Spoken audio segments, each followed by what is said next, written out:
हाँ जी, ठीक है। जैसा भी होगा सबसे साथ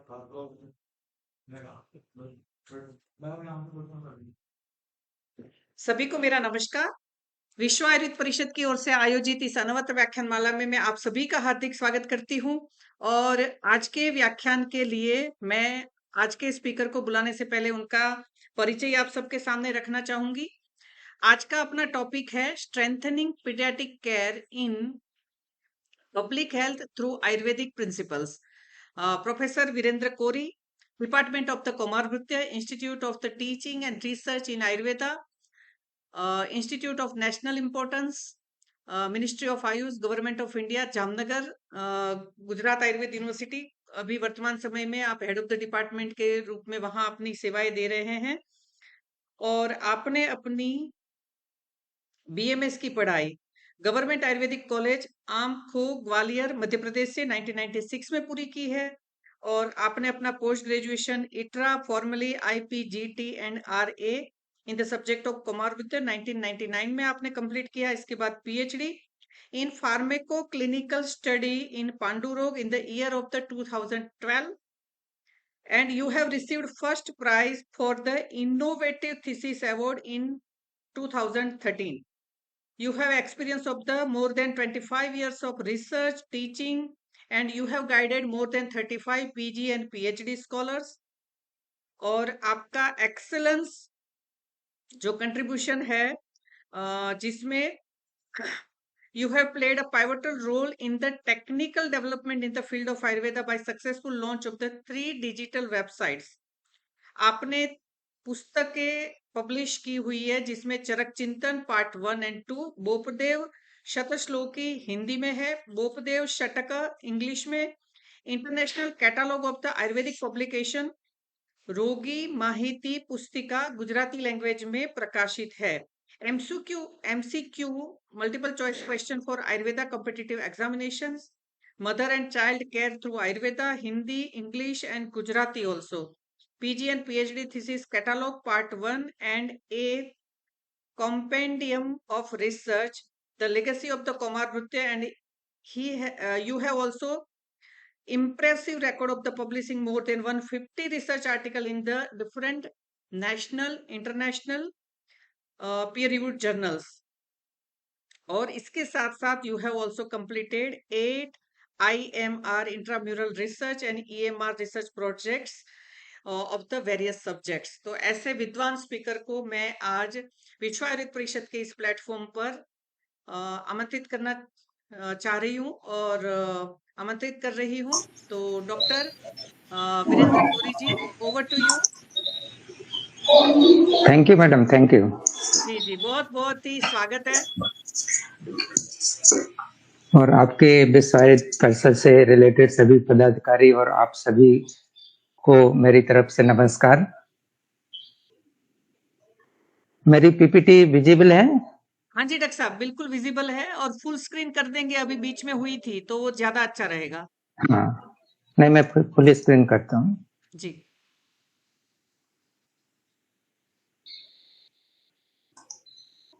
अभी फुल स्क्रीन हो गया ना मैम? जी डॉक्टर साहब, जी डॉक्टर साहब, ओके ठीक, thank you, thank you. Okay.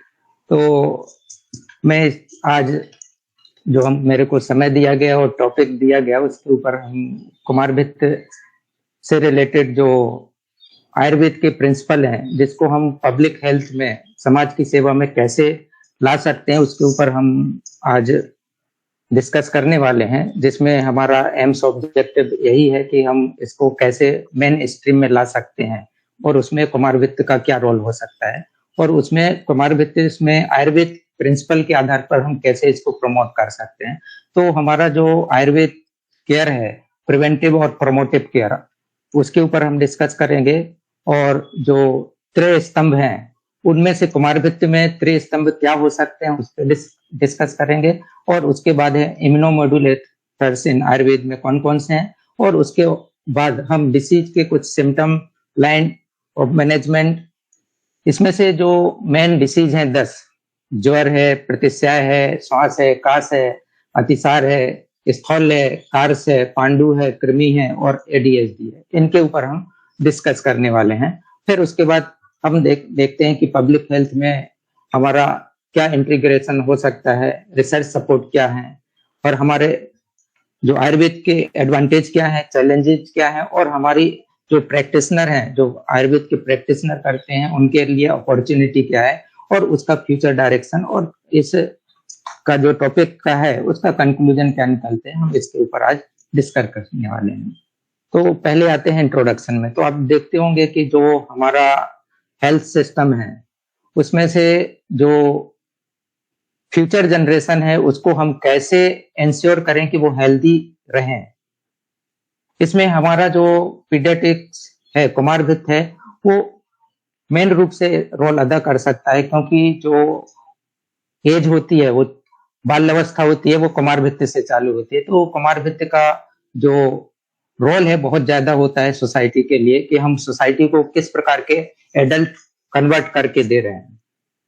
इसके अलावा जो हमारा जो कम्प्रिहेंसिव प्रिवेंटिव और प्रोमोटिव क्यूरेटिव अप्रोच है चाइल्ड हेल्थ के लिए कुमारभित्त का, वो हम यहाँ पर देखते हैं कि इंटीग्रेटिव आयुर्वेदिक प्रिंसिपल जो है पब्लिक हेल्थ के लिए, जो मुख्य रूप से न्यूट्रिशनल डिफिशियंसी है, इन्फेक्शियस डिसीज है, जो अभी मूल रूप से होने वाले जो लाइफ स्टाइल डिसऑर्डर है, उसमें हम हमारा जो कुमारभित्त के प्रैक्टिस है उसमें बहुत ज्यादा रोल है।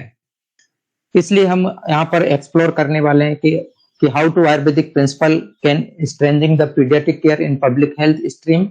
तो इसी के आधार पर हमारे ऑब्जेक्टिव हैं to discuss the Ayurvedic framework to child health, to identify the preventive and promotive measures, to integrate the Ayurvedic approach in community paediatrics in curative Ayurvedic intervention with modern public health outcomes. अगर हम पीडियाट्रिक एज ग्रुप की बात करें तो अलग अलग age group दिया गया है। अभी जैसे पहले 16 ईयर, अब 18 ईयर, और जो आयुर्वेद में अगर देखा जाए तो 20 ईयर तक मान सकते हैं, और कहीं कहीं सुश्रुत के चरक के अनुसार देखें तो 30 ईयर तक डेवलपमेंट, और जबकि अब मॉडर्न भी मान रहा है कि 25 ईयर तक इसको मान सकते हैं, क्योंकि यहाँ पर जो डेवलपमेंटल फ्रंटल एरिया का जो एरिया है, जो डेवलपमेंट होता है, वो 25 ईयर तक भी उसका माइलिनेशन होता रहता है। इसलिए यहाँ पर हम अलग अलग जो क्लासिफिकेशन है उसके अनुसार अगर हम देखें तो 18 ईयर तक हम मान सकते हैं अभी, जो सभी लोग मान्यता दे रहे हैं। इसके अलावा हम देखते हैं कि जो कुमारभित्त का जो पीडियाट्रिक एज ग्रुप होता है वो दूसरे जो एडल्ट हैं उनसे भिन्नता किसमें होती है, वो एनाटॉमिकल है, फिजियोलॉजिकल है, बायोकेमिकल है, इम्यूनोलॉजिकल, उसमें वेरिएशन मिलता है, अलग होते हैं बच्चे। इसी प्रकार से उनका जब डिसीज होती है तो पैथोलॉजी भी अलग होती है, उनका डायग्नोस्टिक प्रोसीजर भी अलग होता है। अगर जो शोधन चिकित्सा में पंचकर्म चिकित्सा होती है उसमें भी बहुत सारे लिमिटेशन होते हैं, क्योंकि पंचकर्म को बताया गया कि अर्ध चिकित्सा होती है, लेकिन यहाँ पर कुछ लिमिटेशन होती हैं। इसी प्रकार से डोज फिक्सेशन में भी अलग हमें देखना होता है। तो जब हम आयुर्वेद में पीडियाट्रिक या कुमारभित्त से रिलेटेड बच्चों के प्रैक्टिस करते हैं तो इन चीजों को हमें ध्यान में रखना होता है। जबकि काश्यप ने कहा है कि जब हम ट्रीटमेंट करते हैं तो औषधि में 3 चीजें आपको ध्यान में रखनी है बालकों की औषधि के, विद्यम औषधम अन्यत, प्रमाण अन्यत, उपक्रमो अन्यत। मीन्स उसकी जो क्वालिटी ऑफ ड्रग है वो वृद्ध होना चाहिए, इसे क्वांटिटी ऑफ ड्रग, उसका प्रमाण आपको एज के अनुसार आपको ध्यान में रखना है। इसी प्रकार से जो उपक्रम है, एडमिनिस्ट्रेशन है, उस ड्रग को कैसे आपको देना है वो भी आपको एज के अनुसार विशेष रूप से ध्यान रखना होता है कि बालक की एज क्या है। इस प्रकार से हम देखें कुमारभित्त में जो अष्टांग आयुर्वेद के ब्रांच है उसमें से फॉरमोस्ट इसलिए कहा गया है कि यहाँ पर जो हेल्थ और डिसीज जो कंडीशन है दोनों चिल्ड्रन में जो होती है वो अलग होती है, इसलिए यहाँ पर काश्यप ने तो उसको प्रथम स्थान दिया है। तो जो आयुर्वेद का सिद्धांत है कि स्वास्थ्य की रक्षा करना है और विकार का अगर हो उसको कोई व्याधियां हो जाए तो उस व्याधि का हम मैनेजमेंट कैसे करते हैं उसके ऊपर है। लेकिन यहाँ पर हम हेल्थ के ऊपर ज्यादा कि प्रोमोटिव, आपको हेल्थ का प्रमोशन कैसे करना है। तो आपको याद यहाँ पर जो स्वास्थ्य रक्षण को ध्यान में रखना है। प्रिवेंशन से मतलब केवल रोग को नहीं होने देना है ऐसा नहीं है, उसका जो ग्रोथ है उसको भी हम कैसे रक्षण कर सकते हैं उसको भी ध्यान में रख सकते हैं। तो इस प्रकार से हम यहाँ पर अगर देखें तो जो बच्चे का जो इन्फ्लुएंस है, ग्रोथ है, वो 3 चीजों पर रहता है कि एक गर्भिणी की परिचर्या किस प्रकार से है, उसके बाद में सूतक की परिचर्या कैसे है जब वो फीडिंग की एज होती है, इनिशियल कहना चाहिए, गोल्डन पीरियड जो होता है फीडिंग का, उस समय उसका किस प्रकार से होता है, और उसके बाद में बाल परिचर्या। तो इन 3 चीजों को ध्यान में रख के अगर हम उसका हेल्थ का प्रमोशन प्रॉपर करते हैं तो निश्चित रूप से वो हेल्दी एडल्ट में कन्वर्ट होगा। उसके बाद हम देखें कि क्या क्या हम यहाँ पर कर सकते हैं। तो पहला है दिनचर्या और ऋतुचर्या, कि उनका जो रूटीन और सीजनल जो रेजिमेन है वो प्रॉपर होना चाहिए। इसी प्रकार से आहार, बैलेंस डाइट के बारे में हमें देखना है कि उसका प्रॉपर फूड होना चाहिए।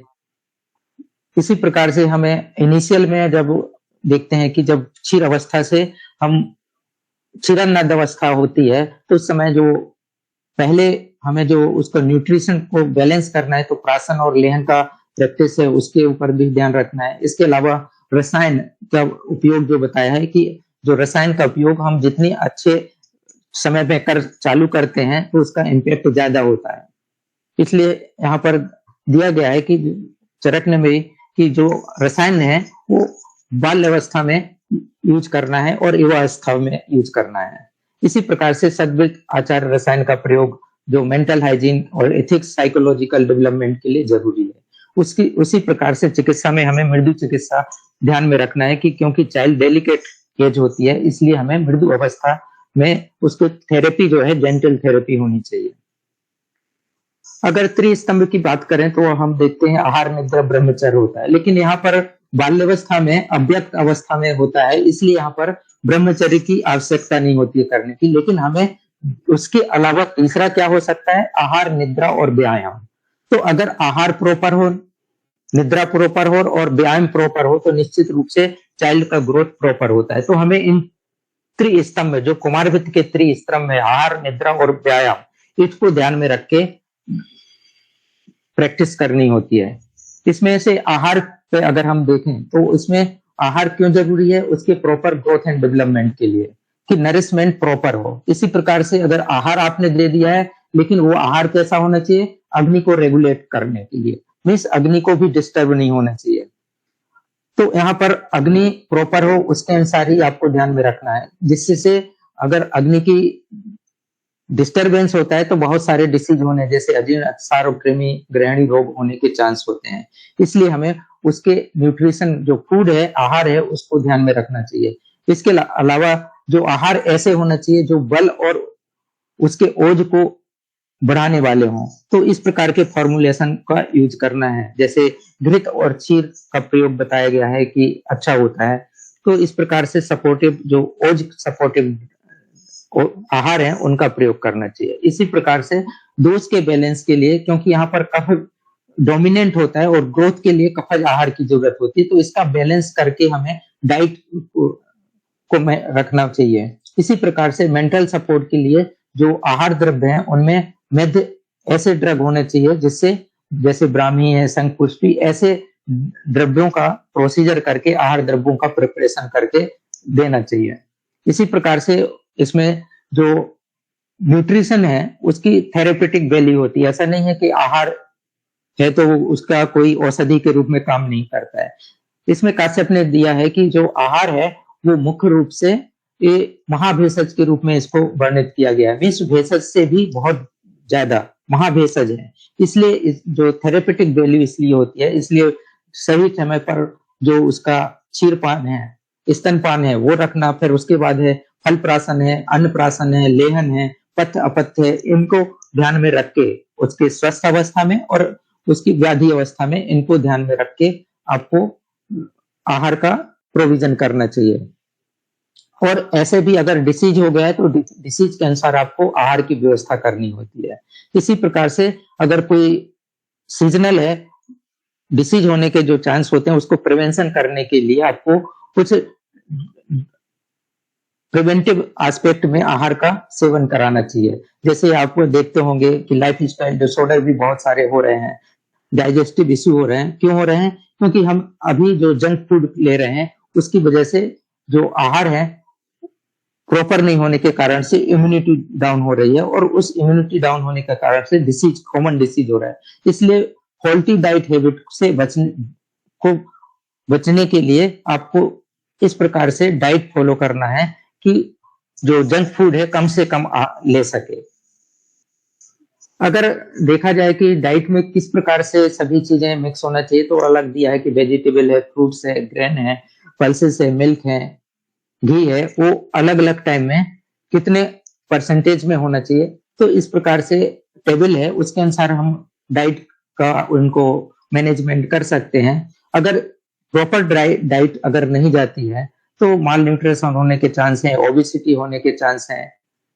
और अगर आप फूड अगर प्रॉपर दे रहे हैं तो जंक फूड की जो क्वांटिटी है, समय पर जो जंक, अगर वो भूखा रहता है तो जंक फूड खाने की इच्छा होगी। इसलिए आपको हेल्दी अगर डाइट शेड्यूल है तो अगर प्रॉपर न्यूट्रिशन हेल्दी डाइट से मिल रहा है तो जंक फूड की जो उसका जो इनटेक है वो कम हो सकता है। तो अगर कैलोरी अगर प्रॉपर कैलोरी अगर दी जा रही है, वो प्रॉपर न्यूट्रिशन दिया जा रहा है, तो हम एक जो जंक फूड की तरफ उसका इंटरेस्ट है उसको हम कम कर सकते हैं।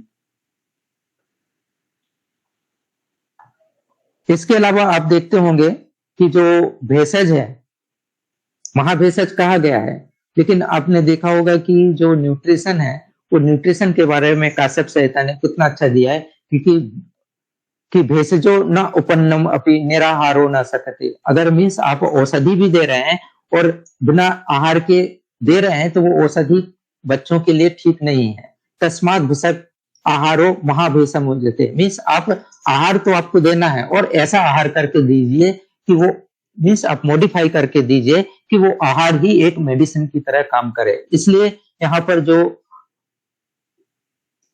आपको हर समय बच्चे के न्यूट्रिशन को ध्यान में रख के आपको ट्रीटमेंट करना है। इसलिए यहाँ पर आपको पहले आप ध्यान में रखना है कि चाइल्ड का जो न्यूट्रिशन है वो हैम्पर नहीं होना चाहिए किसी भी समय। इसलिए जिस समय किसी भी समय आहार को बंद नहीं करना है बच्चों में।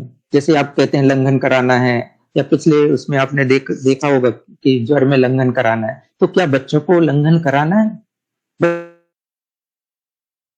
बच्चों के लिए लंघन निषिद्ध किया गया है कि ज्वर होता है तब भी आपको ऐसा लंघन नहीं करना है, आपको अल्प आहार देना है। कि लंघन के भी उस समय आपको इसके पहले के जो ज्वर चिकित्सा में आपको बताया गया हो कि वहां पर लंघन से बहुत तरह के लंघन होता है, जिसमें अल्प आहार या जो लघु आहार है उससे भी लंघन कराया जा सकता है। तो इस प्रकार से आपको डाइट में मॉडिफिकेशन करना है कि उसकी न्यूट्रिशन वैल्यू को बनाए रखते हुए उसके जो ग्रोथ एंड डेवलपमेंट है वो हैम्पर ना हो।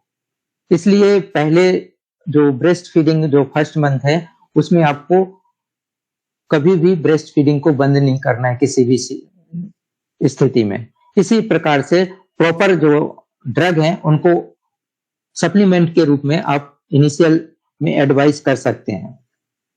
इसके अलावा है कि जो बताया गया है कि लंघन की लिमिटेशन कितनी है बच्चों में, तो इस प्रकार से आपको वहां पर आहार द्रव्यों का प्रयोग कैसे करना है वो भी हमारे आयुर्वेद में वर्णित है।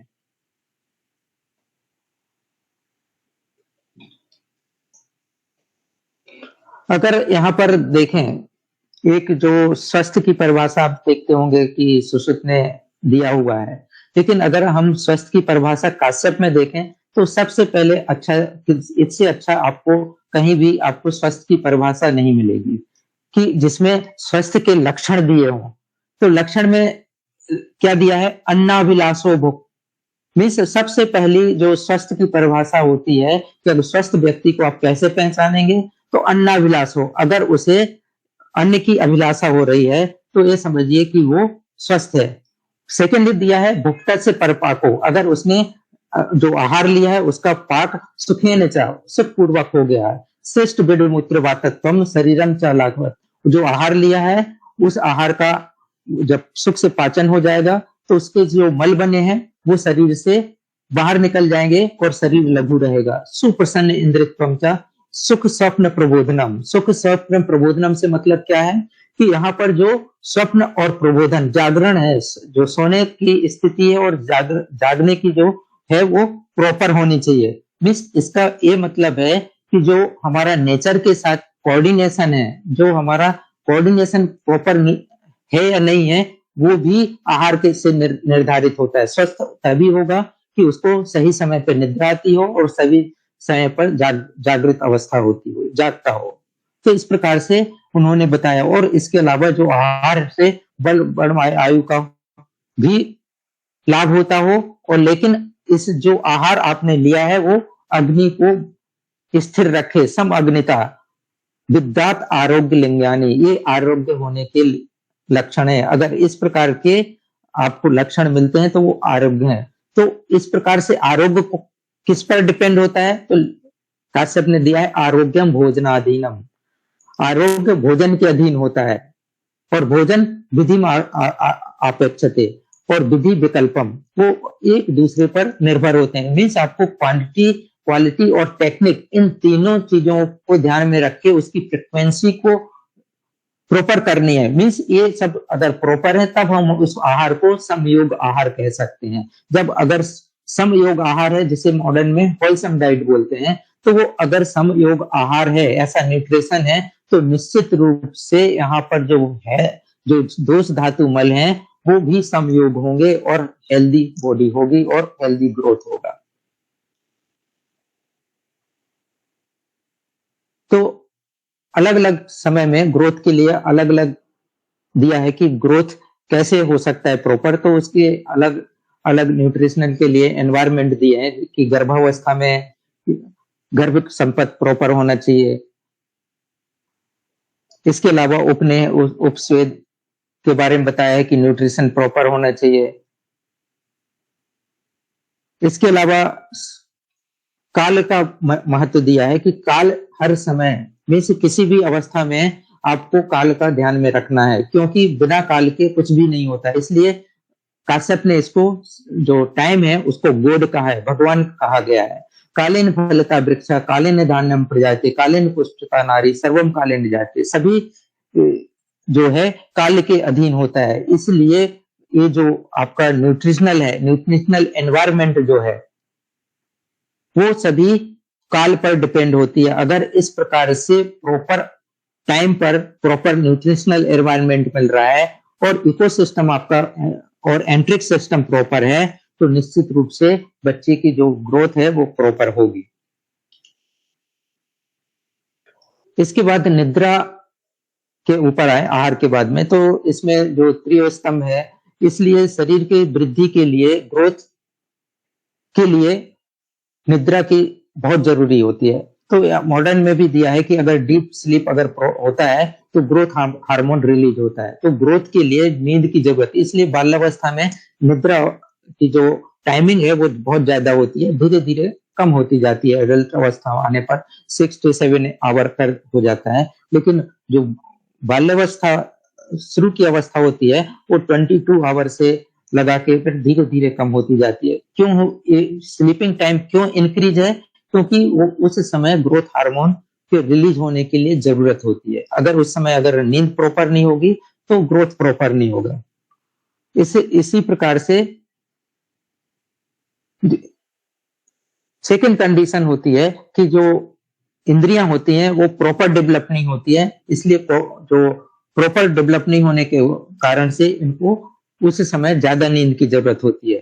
इसलिए धीधृति स्मृति के डेवलपमेंट के लिए, बिहेवियरल स्टेबिलिटी के लिए नींद की जरूरत होती है। ओज की वृद्धि के लिए यहाँ पर नींद की जरूरत होती है। तो इस प्रकार से निद्रा के बारे में भी त्रिय स्तंभ में महत्व दिया गया है।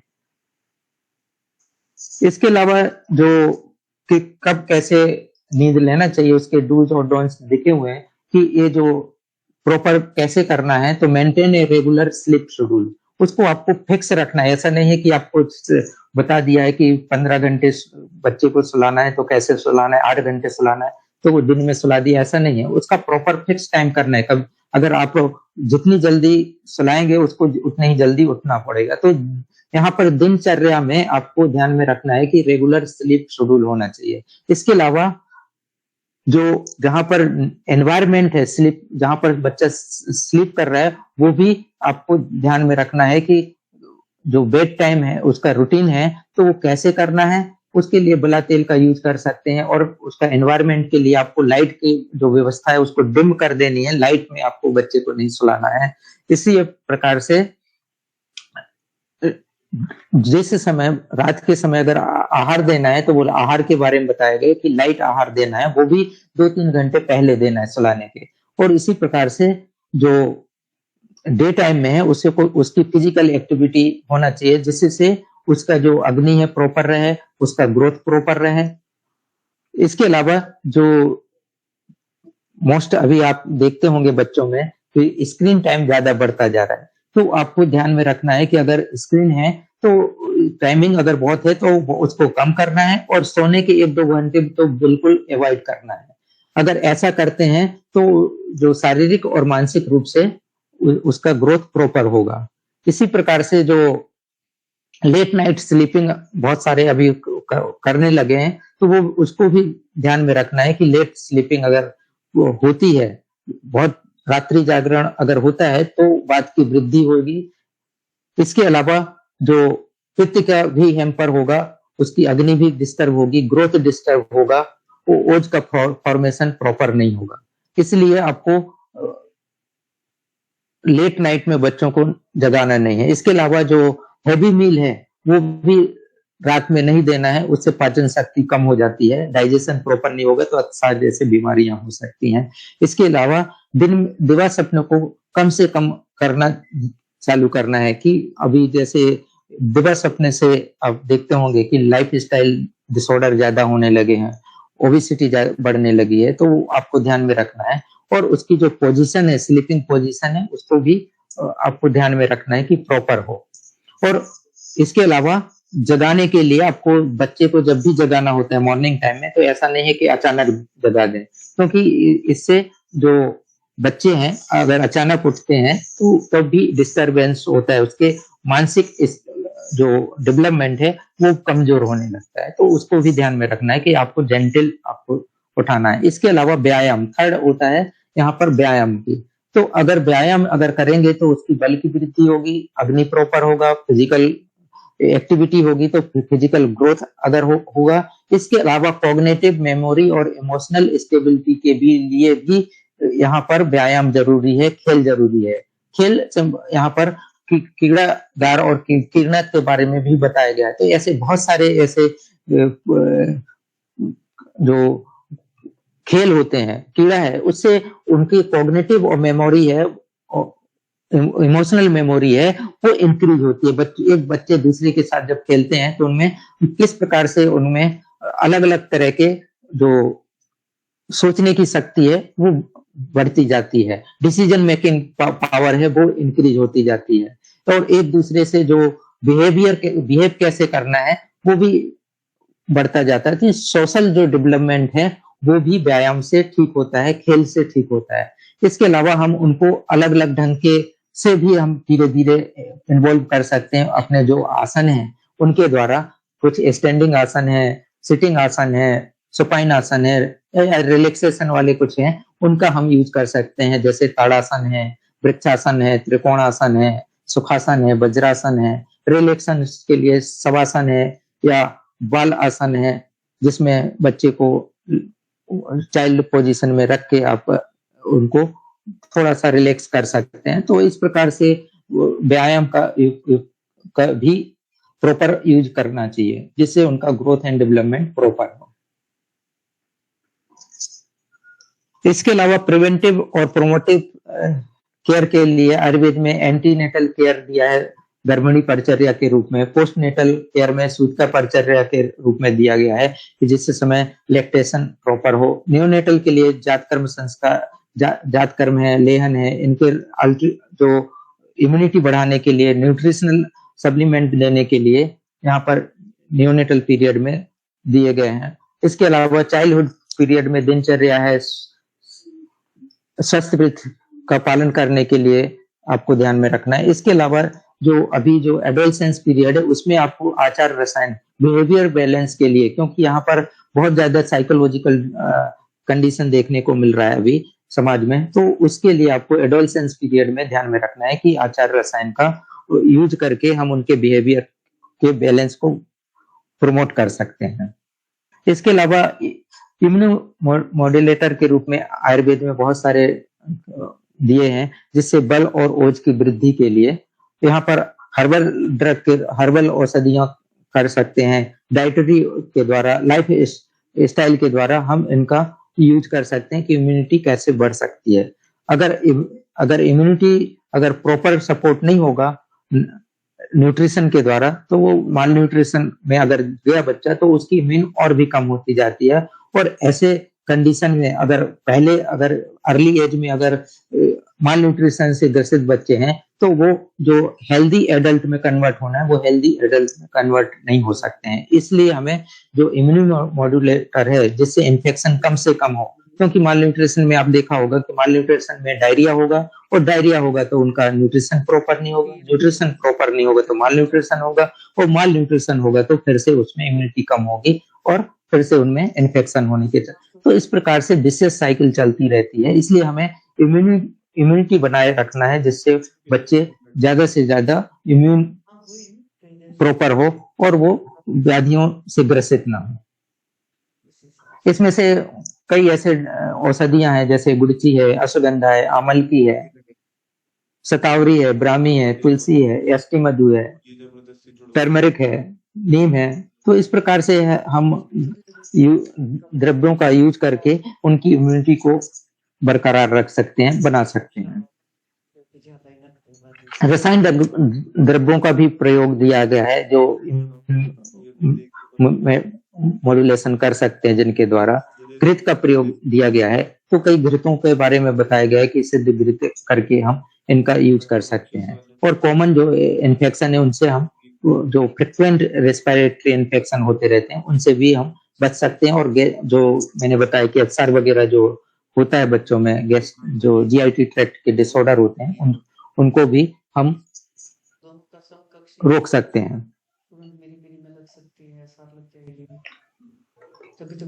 आपको इसमें भी ध्यान में रखना है कि चाइल्ड के होलिस्टिक डेवलपमेंट और हेल्थ प्रमोशन के लिए कि जो डाइट है, लाइफ स्टाइल है और जो रसायन है, उनको हम करके प्रॉपर यूज करके उनके बच्चों के ग्रोथ एंड डेवलपमेंट को सपोर्ट कर सकते हैं और उनका जो न्यूट्रिशन है उनको हम प्रॉपर बना सकते हैं। इसके अलावा हम जो रूरल एरिया है उनमें भी हम देखते होंगे कि अभी जो इतना ज्यादा आयुर्वेद का प्रचार प्रसार नहीं, तो वहां पर हमारे जो community based Ayurvedic preventive regimen है उनका प्रमोशन करके जो कोस्ट इफेक्टिव है, जो उनके लिए जो गांव के जो विलेज के लोग हैं उनको हम उनके बच्चों के हेल्थ के सपोर्ट के लिए हम प्रोग्राम बना सकते हैं। इसके बाद प्रिवेंटिव के बाद आता है डिसीज कंडीशन। तो डिसीज कंडीशन में हम डिसीज है, सिम्टम और उसके लाइन और मैनेजमेंट के बारे में हम 10 डिसीज का जो मैंने बताया लिस्ट दिया है उनमें हम डिस्कस करेंगे। तो इसमें से अगर हम बेसिक चीज देखें, कोई भी डिसीज होता है तो उसका एक कॉज होता है और उससे कॉज के कारण से हमारे शरीर में मींस हमारा बॉडी है, जैसे हम कह सकते हैं कि एनाटॉमी है, किसी भी पर्टिकुलर एरिया में वहां पर पैथोलॉजी डेवलप होगी और उससे जो बॉडी का जो एरिया है उसकी जो फिजियोलॉजी है वो फिजियोलॉजी डिस्टर्ब होगी और उस एरिया का एनाटॉमिकल एरिया का जो फिजियोलॉजी अगर चेंज हो जाती है उससे उसको हम माल फंक्शन बोलते हैं। उस माल फंक्शन के कारण से लक्षण उत्पन्न होते हैं। इसीलिए यहाँ पर वो जो मॉडर्न ने यहाँ पर 4 चीज दिया है कि aetiological factor, anatomical reason, pathology और माल फंक्शन। तो इसी को चरक में वैसा ही 4 चीजों को बताया गया है। स एव कुप्तो दोषा मीन्स कॉज, कौन से दोष हैं, हेतु क्या है, समुत्थान विशेषा है, एनाटॉमी क्या है, उसकी किस प्रकार से उसके कहना चाहिए कि जो जिस खाद्य गुण जहां पर हुआ है तो उस किस प्रकार से रोग का समुत्थान हो रहा है, उत्पन्न कैसे हो रहा है, स्थानांतरगत ही उसके किस प्रकार किस जगह पर हो रहा है, स्थानांतर मीन्स एनाटॉमी क्या है, समुत्थान मीन्स पैथोलॉजी किस प्रकार से, जनियत आमयान बहुन, बहुत सारे रोग को उत्पन्न करता है, मीन्स इफेक्ट, माल फंक्शन उत्पन्न करता है। तो इस प्रकार से हमें डिसीज को पहचानना है कि वो कॉज क्या है, इटियोलॉजी क्या है, किस जगह हुआ है, कौन सी साइट पर हुआ है, और उसमें किस तरह की पैथोलॉजी हुई है, और उससे क्या लक्षण उत्पन्न। आपको इन 4 चीजों को ध्यान में रख के आपको ट्रीटमेंट करना है। चरक ने ट्रीटमेंट के लिए भी उसमें बताया है कि आपको कैसे चिकित्सा कर्म करना है। तो तस्मात् प्रकृति अधिष्ठान अंतराणी च समुत्थान विशेष बुद्धिया कर्म समाचेरे, मीन्स आपको उसकी प्रकृति देख के, शरीर के का देखना है, अधिष्ठान देखना है, और समुत्थान कैसे हुआ है, इन सब चीजों को देख कर आपको चिकित्सा करनी है। तो इस प्रकार से हम इन 4 चीजों को देख के हमें चिकित्सा करनी चाहिए। कम लग रही थी ऐसे ये सभी व्याधियों में आपको ध्यान में कॉमन रखना है। तो हम ज्वर की बात आते हैं कि बच्चों में जो ज्वर होता है, तो जब ज्वर होता है तो अग्नि डिस्टर्ब हो जाती है। तो यहाँ पर आपको यही देखना है कि यहाँ पर औषधियां जो देनी है, जब बाल अवस्था में कफ प्रधान होता है, तो अग्नि अगर डिस्टर्ब होती है तो आपको ऐसे मृदु औषधियों का प्रयोग करना है, और इम्यूनिटी को बढ़ाने वाली औषधियों का प्रयोग करके ज्वर की चिकित्सा की जाती है। डायरेक्ट आप लंघन नहीं कर सकते बच्चों में। यहाँ पर ज्वर के लिए दिया गया है कि यहाँ पर सिद्धांत क्या दिया है, रोगाणाम चपि सर्वेषां ज्वर एवं अभिनिवृत्त्या सर्वदोष समुत्थान सर्वदेव, क्योंकि इसमें सभी शरीर की जो इन्वॉल्वमेंट होता है, इसलिए लघु आहार प्रशस्त है। यहाँ पर आपको लघु आहार देना है, लंघन नहीं करने के लिए बोला है। स्यात सैनम, चुप शांत, और उसको रेस्ट करवाना है। आतप वर्जनम, और उसको आतप मींस बाहर नहीं निकलने देना है। ज्वर वाले विशेषता, बच्चों के ज्वर में विशेष रूप से एक कार्य करना होता है। तो इसके चिकित्सा सिद्धांत भी दिया हुआ है कि आपको बच्चों में अगर ज्वर होता है तो आपको क्या करना है। ऐसा नहीं है कि आपको औषधियों का प्रयोग तुरंत करना है, क्योंकि यहाँ पर दिया है लघु आहार दे आप करके उसको लंघन करा सकते हैं। थोड़ी बड़ी लग रही है, ये थोड़ी छोटी। उसी प्रकार से दोष प्राथमिक चिकित्सा करना है। दोष अगर कोई दोष बड़ा हुआ है उसके अनुसार आप कर सकते हैं। इसके अलावा लंघन में आपको लाइट फास्टिंग करनी है, मीन्स आहार के द्वारा दीपन पाचन चिकित्सा करनी है। अगर आपको कहीं पर स्नेहन स्वेदन कराना है तो कौन सी स्थिति में कराना है, वो लास्ट में आप जीर्ण ज्वर वगैरह में आप देखते होंगे, तो वो उस कंडीशन में रसायन थेरेपी है, पथ्य का पालन के बारे में डिस्कस किया गया है ज्वर में, तो उनका उपयोग हम कर सकते हैं। औषधियों में ज्यादातर जो है सूर्यशेखर रस है, त्रिभुवन कीर्ति रस है, जोरांकुश रस है, अमृता रिष्ट है, गुड़ुच्यादि कषाय है, जो सारवाद्य आसव है, दशमूल कषाय है, महासुदर्शन चूर्ण है, जो ज्यादातर यूज गुजरात में तो बहुत ज्यादा यूज किया जाता है, महासुदर्शन चूर्ण का ज्वर के रूप में। संजीवनी बटी है, अमृतर कषाय है, पंचामृत परपटी है, पथ्यादि क्वाथ है, लघु मालिनी वसंत। इन ड्रगों का यूज पर्टिकुलर कंडीशन में, ज्वर के अलग अलग कंडीशन में हम इनका यूज कर सकते हैं। तो ओपीडी लेवल पे इनका यूज कर सकते हैं। ज्यादातर औषधियां ओपीडी लेवल पर उपलब्ध होती हैं। अगर ज्वर के रूप में अगर हम देखें कि हमारे इंस्टीट्यूट में ज्वर के ऊपर बच्चों में, तो जो 1982 में डॉक्टर टी किशन के द्वारा एक रिसर्च किया गया था 20 पेशेंट के ऊपर, 10 साल तक के बच्चों के ऊपर 4 वीक तक का ड्यूरेशन में भूमामल की कषाय का यूज किया गया था 2 ग्राम की मात्रा में।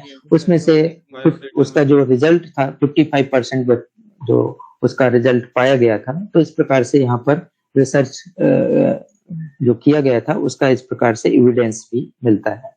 इसके बाद सेकंड है प्रतिशय। प्रतिशय बच्चों में बहुत ज्यादा होता है, इसलिए यहाँ पर प्रतिशय के बारे में जो अलग अलग संहिताओं में दिया है, लेकिन चरक संहिता का जो यहाँ पर दिया है कि बात कप नासा मार्ग संशिष्ट प्रतीत तत्व श्रवणम तथा प्रतिशय का जो परिभाषा दी गई है। तो इस प्रकार से जो प्रतिशय अगर हो जाता है कफ दोष के कारण से, जहां पर नासा स्राव है, इस प्रकार के जो लक्षण मिलते हैं, हम लक्षणों की तरफ ज्यादा नहीं ध्यान देंगे क्योंकि आप सभी प्रैक्टिशनर हैं तो ये सब जानते हैं लक्षणों को। तो यहाँ पर हम बात कफ समन की चिकित्सा और अग्निदीपन की चिकित्सा, ओजस, क्योंकि हमें ध्यान में रखना है कि जब भी हो हमें अग्नि का ध्यान में रखे, अग्नि की चिकित्सा पहले कर। अच्छा, ये पुणे जरूरत जाम वो तो पापा ने अलग से बेचा होगा। 1 मिनट बैठा, ये क्या हो गया?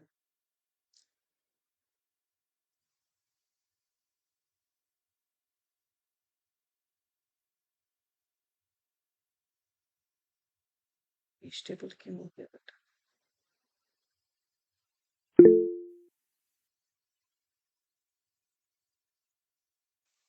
Doctor Virendra, hello. Doctor Kori,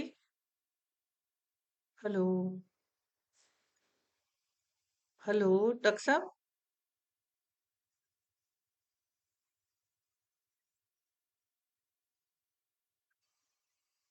hello doctor Virendra.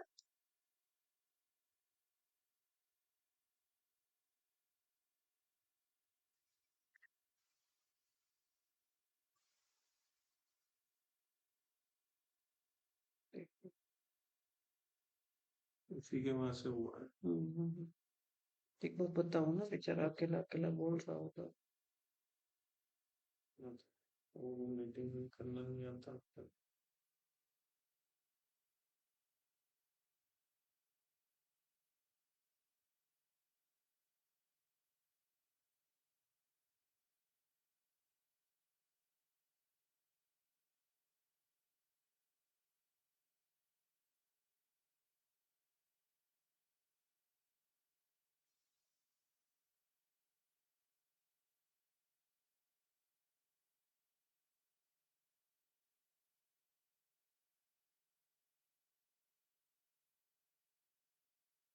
Hello doctor Virendra.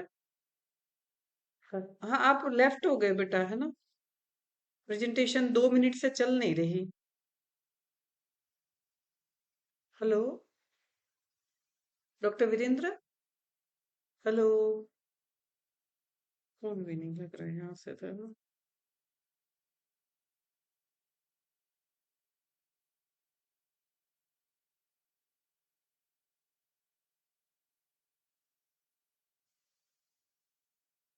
ज्यादा ही दर्द हो गया बेटा।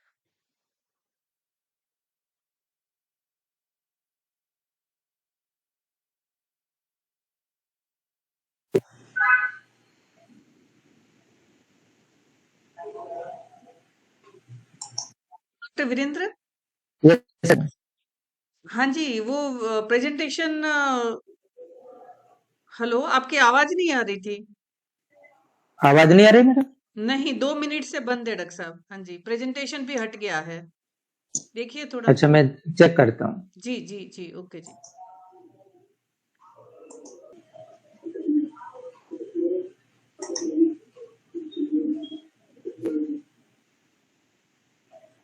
जी डॉक्टर साहब।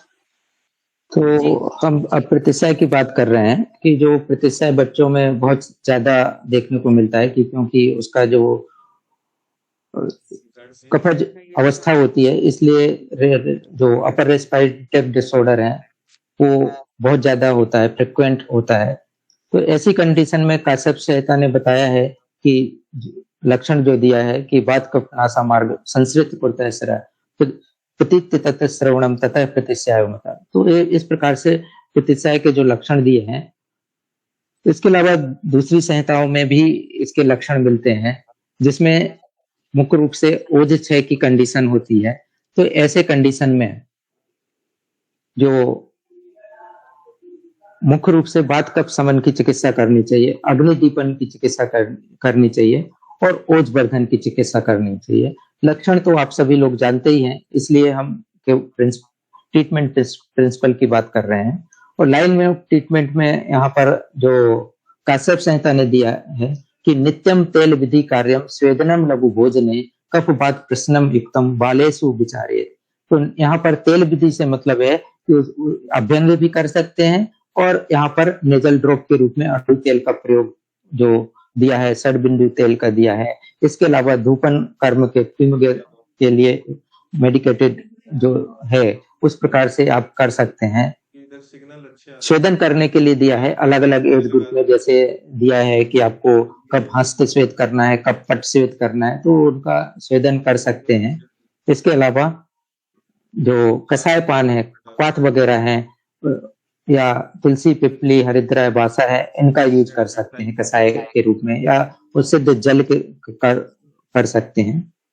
इसके अलावा ओपीडी लेवल पे हम जो यूज करते हैं, जैसे सितोपलादी चूर्ण है, तालिसादी चूर्ण है, चतुर्जात चूर्ण है, त्रिकटु चूर्ण है, व्यवसादी वटी है, इनको हम अलग अलग कंडीशन में हम प्रतिशय के उसमें यूज कर सकते हैं।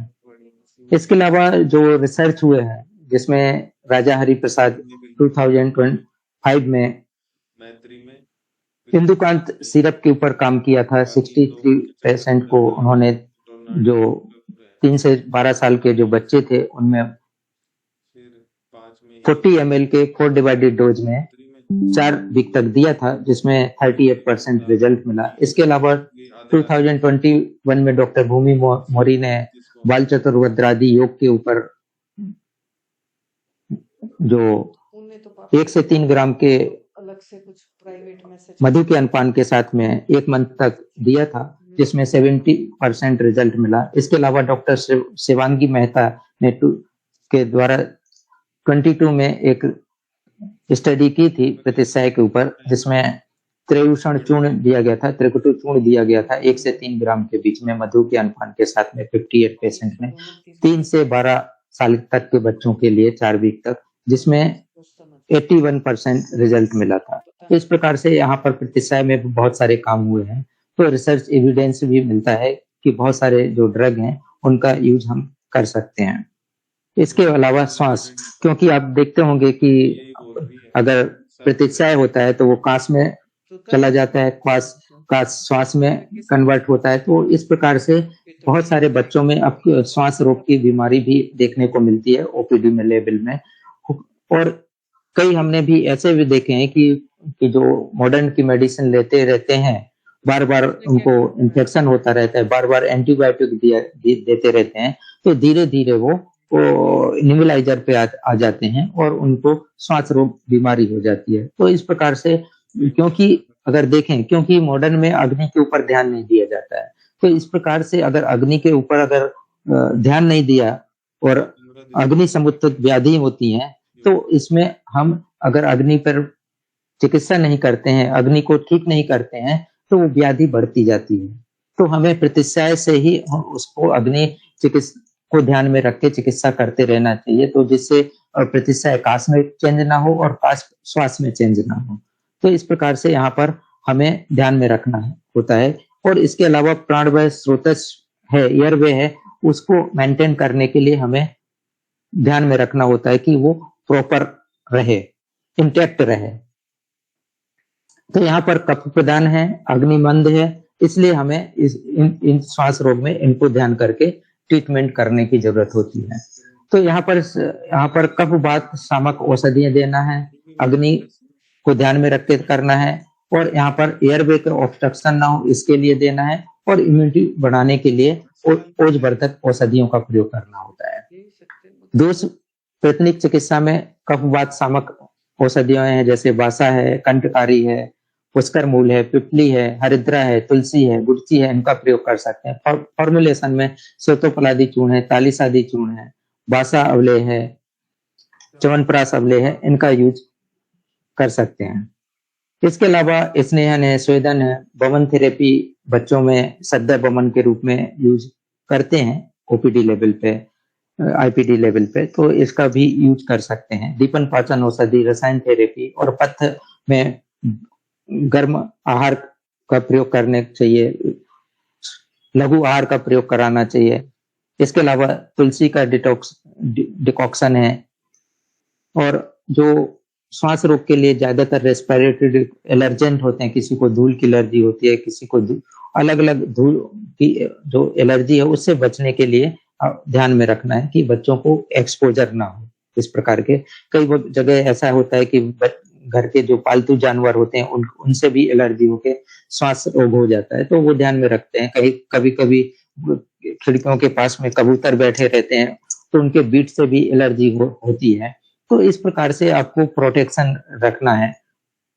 इसके अलावा अपथ्य में जैसे कोल्ड ड्रिंक का चलन होता है उसको है बंद रखना है, कर्ड है, फ्राइड और हेवी फूड है, डस्ट से अवॉइड करना है। तो आपको ये चीजों को ध्यान में रखना है श्वास की चिकित्सा के करते समय। इसके अलावा जो कॉमन ड्रग यूज जो करते हैं, सितोपलादी चूर्ण है, तालिसादी चूर्ण है, दशमूल कषाय है, बासावले है, कंटकारी अवले है, च्यवनप्राश अवले है, चित्रखरित की अवले है, इनका प्रयोग हम कर सकते हैं।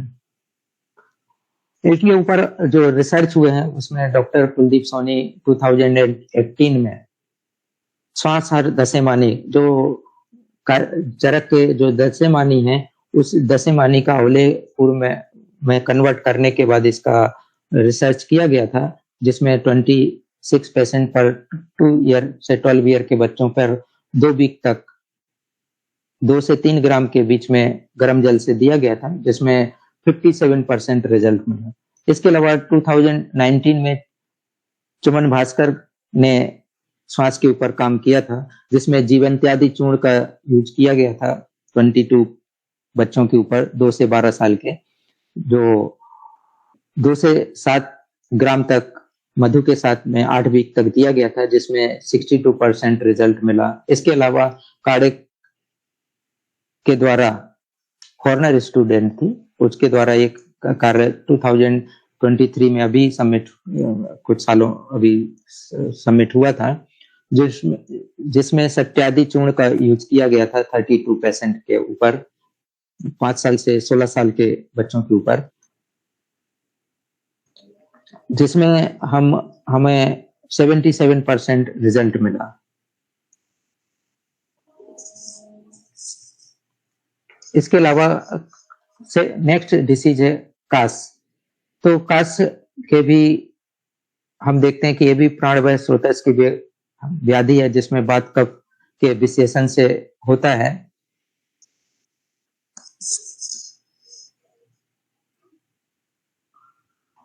और ये भी बहुत ज्यादा होता है, जिसमें मुख्य रूप से ओज की कमी के कारण से होता है। इसलिए हमें यहाँ पर बच्चों में जो ओज को ध्यान में रख के डाइट का मैनेजमेंट करना होता है। इसलिए यहाँ पर दोष चिकित्सा में हमें दोष स्पेसिफिक बात काज के लिए हमें स्नेहन है, स्वेदन है, क्षीरपाक द्रव्य या मिल्क का प्रयोग कर सकते हैं, जो हरिद्रा, कंटकारी और बासा से सिद्ध हो। पित्तज कास में मधुर द्रव्य जैसे यष्टि मधु है, द्राक्षा है, इनका यूज कर सकते हैं, या क्षीरपाक गुड़ती क्षीरपाक का यूज कर सकते हैं। कफज कास के लिए त्रिकटु चूर्ण है, सितोपलादी चूर्ण है, तुलसी है, बासा है, पिपली है, इनका यूज कर सकते हैं। तो इस प्रकार से अलग अलग दोष के अनुसार इनका चिकित्सा कर सकते हैं। इसके अलावा ठीक उसी प्रकार से इसमें भी दीपन पाचन है, स्नेहन स्वेदन है, रसायन थेरेपी है, पथ्य और अपथ्य का प्रयोग कर सकते हैं। कॉमन ड्रग में वही है, तालिसादी है, सितोपलादी है, कंटकारी है, वासा है। तो इसी प्रकार के जो ड्रग श्वास में यूज करते हैं, इनका प्रयोग यहाँ कास में भी यूज करते हैं। कास के ऊपर एक जो रिसर्च वर्क हुआ है पुष्कर मूलादि अवले के ऊपर 1994 में राजेंद्र आर.पी. तिवारी के द्वारा, जो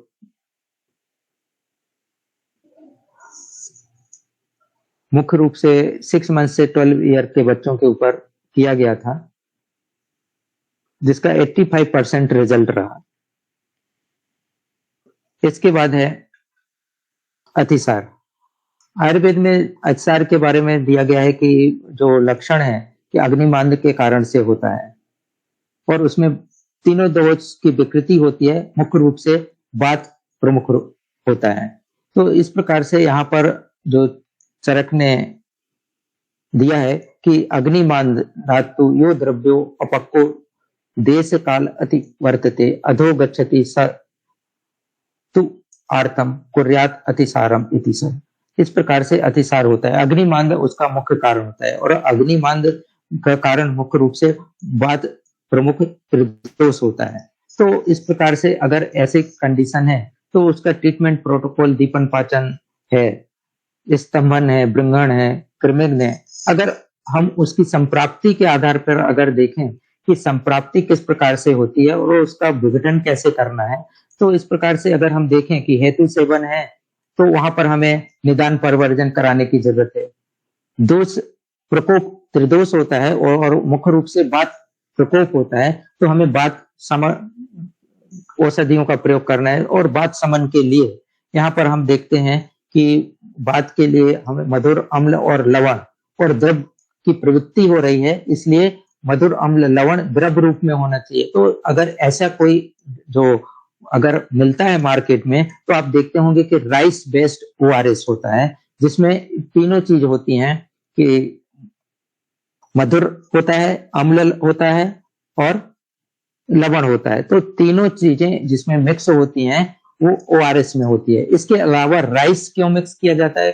जैसे हम अग्निमांद होता है, तो अग्निमांद अगर है और उसमें हमें जो आहार देना है, तो आपने उसमें देखा होगा कि जो अचसार बहुद्रव शरणम अचसारा और अतिशयन सारियति इति अचसारा, इस प्रकार से दो डेफिनेशन दिया है।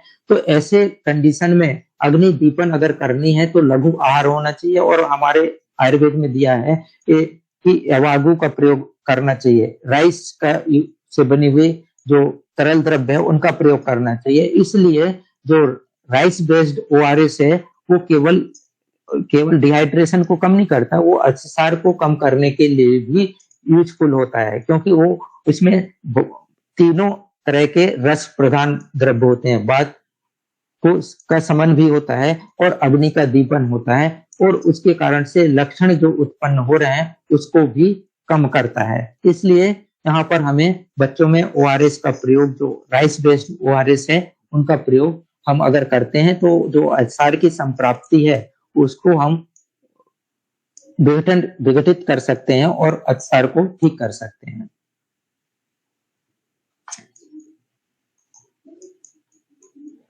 अगर कॉमनली यूज देखा जाए तो बाल चतुर्भुज चूर्ण है, अति विषादी चूर्ण है, दाड़माष्टक चूर्ण है, मुत्सादी कषाय है, कोटज घनबटी है, पंचामृत परपटी है, जाति फलादी चूर्ण है, बिलवादी चूर्ण है, ग्राही चूर्ण है, कुटजावले है, शंखबटी है।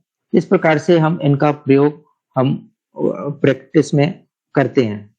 इसके अलावा अगर रिसर्च में देखा जाए तो रिसर्च 1976 में एक रिसर्च हुआ था जिसमें 25 पेशेंट थे, जिसमें विकास अवलेह करके नाम दिया गया था, और उसमें जल के साथ यूज किया गया था। उसमें ये जो मैंने बताया कि उसी से रिलेटेड था, जिसमें मधुर अम्ल लवण और राइस बेस करके बनाया को करके अवलेह के रूप में दिया गया था, और उसको जल के अनुपान से घोल कर दिया जाता था, और जिसमें से 80% रिजल्ट मिला। इसके अलावा 83 में भी एक बाल चतुर्भद्र के ऊपर वर्क हुआ था, जिसमें 24% कंप्लीट हुए थे। इसमें दही के साथ यूज किया गया था, जिसमें 58% रिजल्ट मिला था। इसके बाद जो डिसीज है स्थौल्य, अगर स्थौल्य की हम बात करें कि ये जो संतर्पण जन्य व्याधि के रूप में इसका दिया गया है, जिसमें गुरु है, स्निग्ध है, मधुर आहार है, हाई कैलोरिक डाइट है, या फिर सेडेंटरी लाइफ है, इसके कारण से इसमें मेद की दुष्टि होने के कारण से कफ की वृद्धि और मांस की वृद्धि होने से यहाँ पर जो बच्चों में ज्यादातर ओबेसिटी देखने को मिल रही है। इसमें हमें जो ट्रीटमेंट करना चाहिए तो सबसे पहले निदान परिवर्जन करना चाहिए। जो पॉजिटिव फैक्टर है उनको हमें ध्यान में रखना है कि ज्यादातर जो ऑयली फूड है, स्वीट फूड है, फास्ट फूड है, जंक फूड है, ओवर ईटिंग है, इनको हमें बंद कराना है। इसके अलावा हमें लंघन है, लेखन है, इन चिकित्सा करनी है। तो इसमें हमें जो डाइट प्लान थोड़ा चेंज करने की जरूरत है। इसी प्रकार से fat reducing therapy means drug आहार देने की जरूरत होती है। ड्रग में त्रिफला है, गुगलू है, मुस्ता है, शुंठी है, पिपली है, हरिद्रा है, गुड़ची है, मुस्ता है, इनका यूज कर सकते हैं।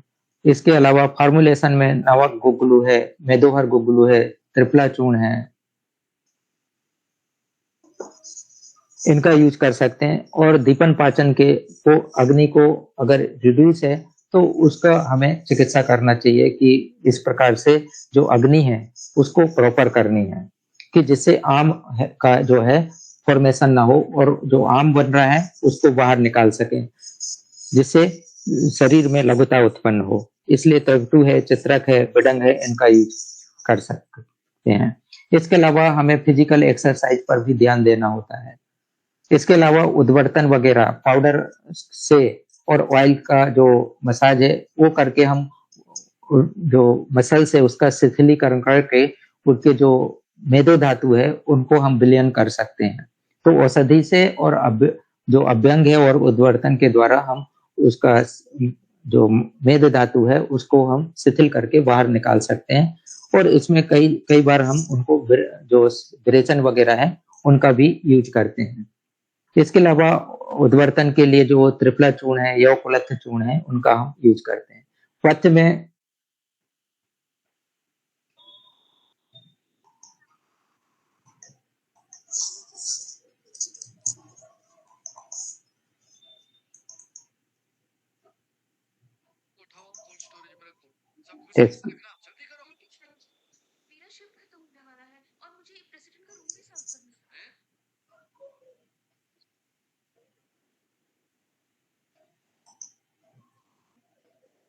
Excuse me, 1 minute। पीपीटी दिख रही है? जी डॉक्टर साहब दिख रही है जी।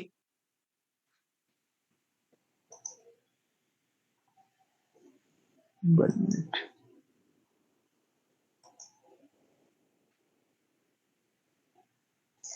आवाज आ रही है ना मैडम?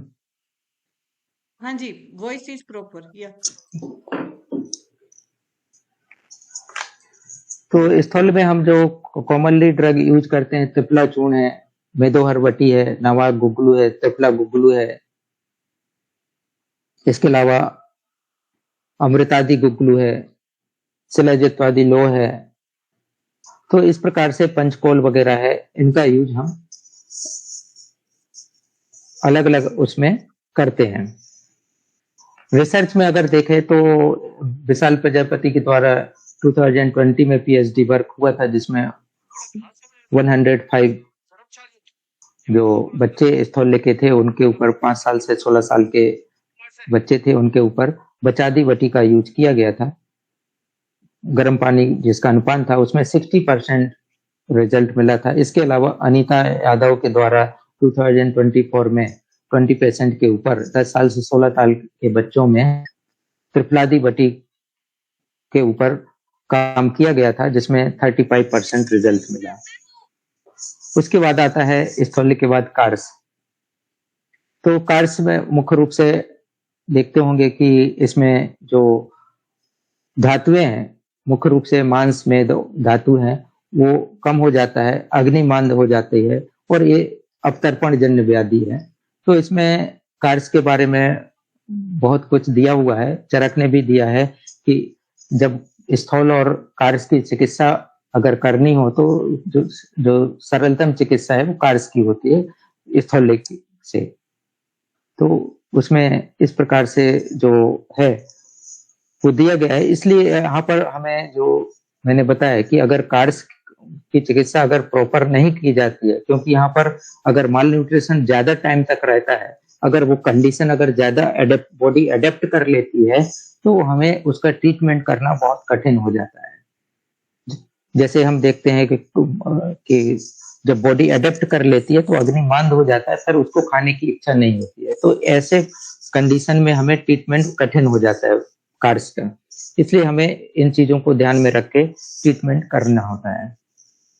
तो यहाँ पर ट्रीटमेंट में हमें अग्नि को ध्यान में रखना है, जो नरिशमेंट है धातुओं को उसको करने के लिए ध्यान में रखना है और ओज को बढ़ाने, इम्यूनिटी को बढ़ाने के लिए ध्यान में रखना है और उसका ग्रोथ प्रॉपर होने लगे उस चीज को ध्यान में रख के हमें ब्रह्मण, अग्निवर्धन स्नेहन, स्वेदन और रसायन चिकित्सा का प्रयोग करना है।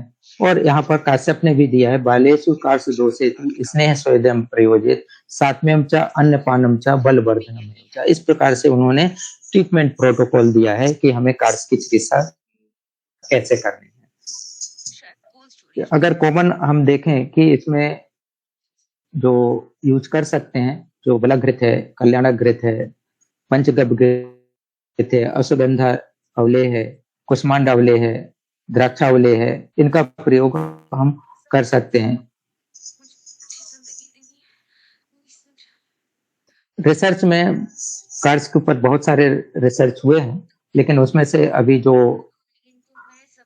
पीएचडी में एक वर्क हुआ था डॉक्टर जयदेव गहेजा के द्वारा 2018 में, उसमें 105 पेशेंट को कंप्लीट किया जाता।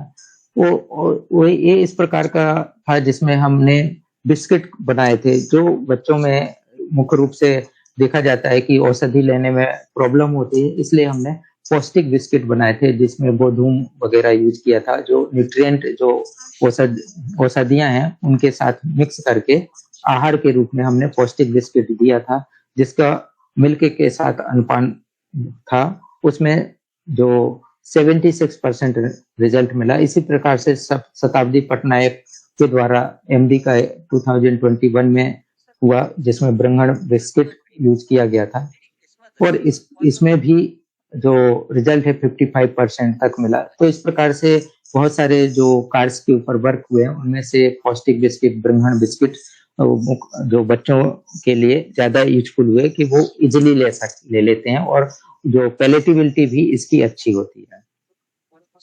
उसके बाद है जो अगर हमने कार्स का ठीक ढंग से अगर ट्रीटमेंट नहीं करते हैं तो पांडु रोग उत्पन्न होने की संभावना अधिक होती है, या जो कार्स होते हैं उनमें एनीमिया देखने को मिलता है।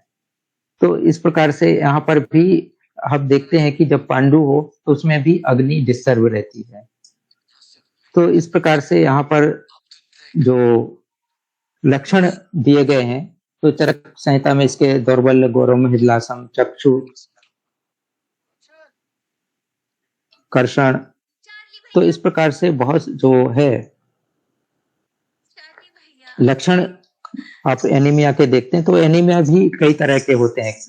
तो यहाँ पर आप देखना है कि एनीमिया किस तरह का है, कि जिसमें आयरन देना है या आयरन नहीं देना है। जैसे बहुत सारे जैसे थैलेसीमिया है, उनमें हमें आयरन देने की जरूरत नहीं होती है। तो आपको ये ध्यान में रखना है कि एनीमिया किस तरह का है, कि आयरन की औषधियां देने। तो ज्यादातर आप अगर एनीमिया के है और आपको पता नहीं चल रहा है तो आपको हर्बल औषधियों का प्रयोग करना है उस समय। तो इन चीजों का ध्यान में रखना है कि लोह भस्म है या मंडूर का प्रयोग ऐसी स्थिति में ना करें। इसके अलावा जो चिकित्सा सिद्धांत है, तो यहाँ पर दीपन पाचन करना है, रक्त वर्धक औषधि कर देनी है, ब्रह्मण और रसायन थेरेपी करना है। और यहाँ पर जो अगर बच्चों में है तो उसमें मृदु पंचकर्म कराने की जरूरत पड़ सकती है। तो मृदु पंचकर्म से मतलब क्या है कि यहाँ पर विरेचन से मतलब यहाँ पर आपको पित्त का विरेचन कराने की जरूरत है। अगर इस प्रकार से है कि वहां पर आयरन चिलेशन देने की जरूरत पड़ रही है, कि आयरन है एक्युमुलेशन हो रहा है, उसके कारण से एनीमिया है, तो वहां पर आप कुटकी का प्रयोग कर सकते हैं। तो ऐसी औषधियां जैसे गुड़ची है, हरिद्रा है, उनका प्रयोग कर सकते हैं। तो ऐसे हर्बल ड्रग का प्रयोग करके हम एनीमिया को ठीक कर सकते हैं। जैसे थैलेसीमिया में भी हमने इस प्रकार की औषधियों का प्रयोग करके किया है। तो हमें दोनों तरह के एनीमिया को, चाहे थैलेसीमिया हो चाहे आयरन डेफिशिएंसी एनीमिया, तो दोनों की चिकित्सा हमें अलग अलग ढंग से करनी होती है। दोनों में ही हमें जो पथ्य है का है जो है वो अलग ढंग से करनी होती है। तो इसी प्रकार से यहाँ पर जो रक्त औषधियां हैं, लोह कल्प हैं, उनका भी प्रयोग हमें देख कर करना है कि वो आयरन डेफिशिएंसी एनीमिया है या थैलेसीमिया है।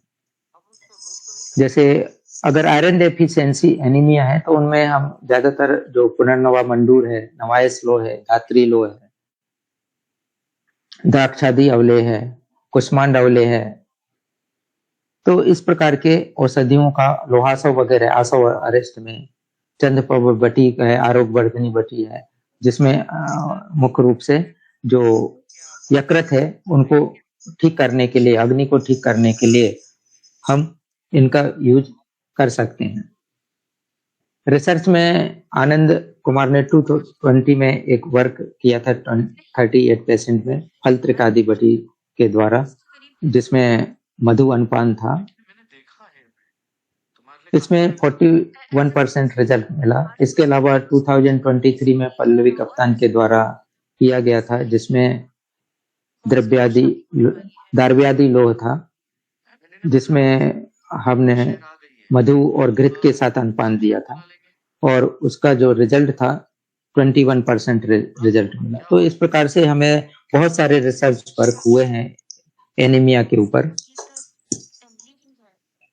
इसके अलावा जो बच्चों में कॉमन चीज मिलती है कृमि, क्योंकि कृमि के द्वारा ही आप देखते होंगे कि एनीमिया होता है, प्रतिशय होता है, बहुत सारे व्याधियां होने के चांस होते हैं और हर एक बच्चे में कृमि तो उत्पन्न होता ही है। तो इसलिए हमें जब भी हमें ट्रीटमेंट करनी है अग्नि की, तो कृमि का भी ध्यान में रखना है कि बच्चों में कृमि तो नहीं है। अगर कृमि है तो सबसे पहले कृमि की चिकित्सा करनी होती है।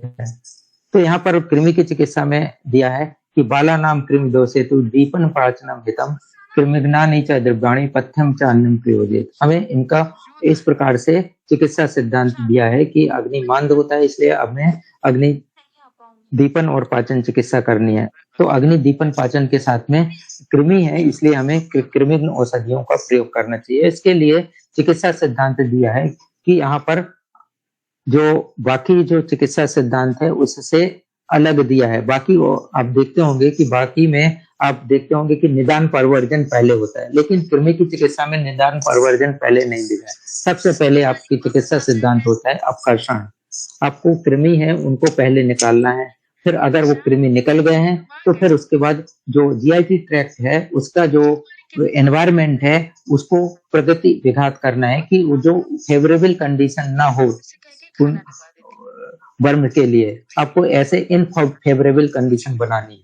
जैसे कृमिघ्न औषधियों या इस प्रकार के जो कटु द्रव्य हैं, तिक्त द्रव्य हैं, इनका प्रयोग करके हम उनको प्रकृति अभिघात करते हैं। थर्ड आता है निदान परवर्जन। तो केवल एक ऐसी व्याधि है जहां पर निदान परवर्जन सबसे लास्ट में करना है, जबकि बाकी व्याधियों में निदान परवर्जन सबसे फर्स्ट आता है।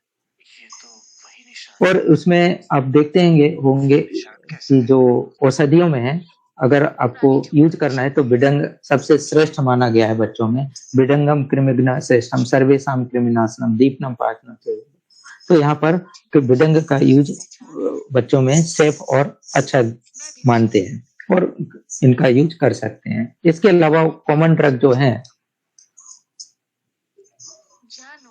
बिडंगाडी चूर्ण है, कृमि मुदगर रस है, पलास क्षार है या पलास बीज का प्रयोग कर सकते हैं। अति विषादी चूर्ण है, हिंगवाष्टक चूर्ण है, पिपल्यादि चूर्ण है। बहुत सारे ऐसे ड्रग जो हैं उनका हम यूज कर सकते हैं। दीपन के लिए हम शंखवटी वगैरह यूज कर सकते हैं। तो किस प्रकार की कंडीशन है, उनको अलग अलग कंडीशन में इन द्रव्यों का प्रयोग, औषधियों का प्रयोग कर सकते हैं। रिसर्च में हम देखते हैं कि 1974 में सविता सोलंकी के द्वारा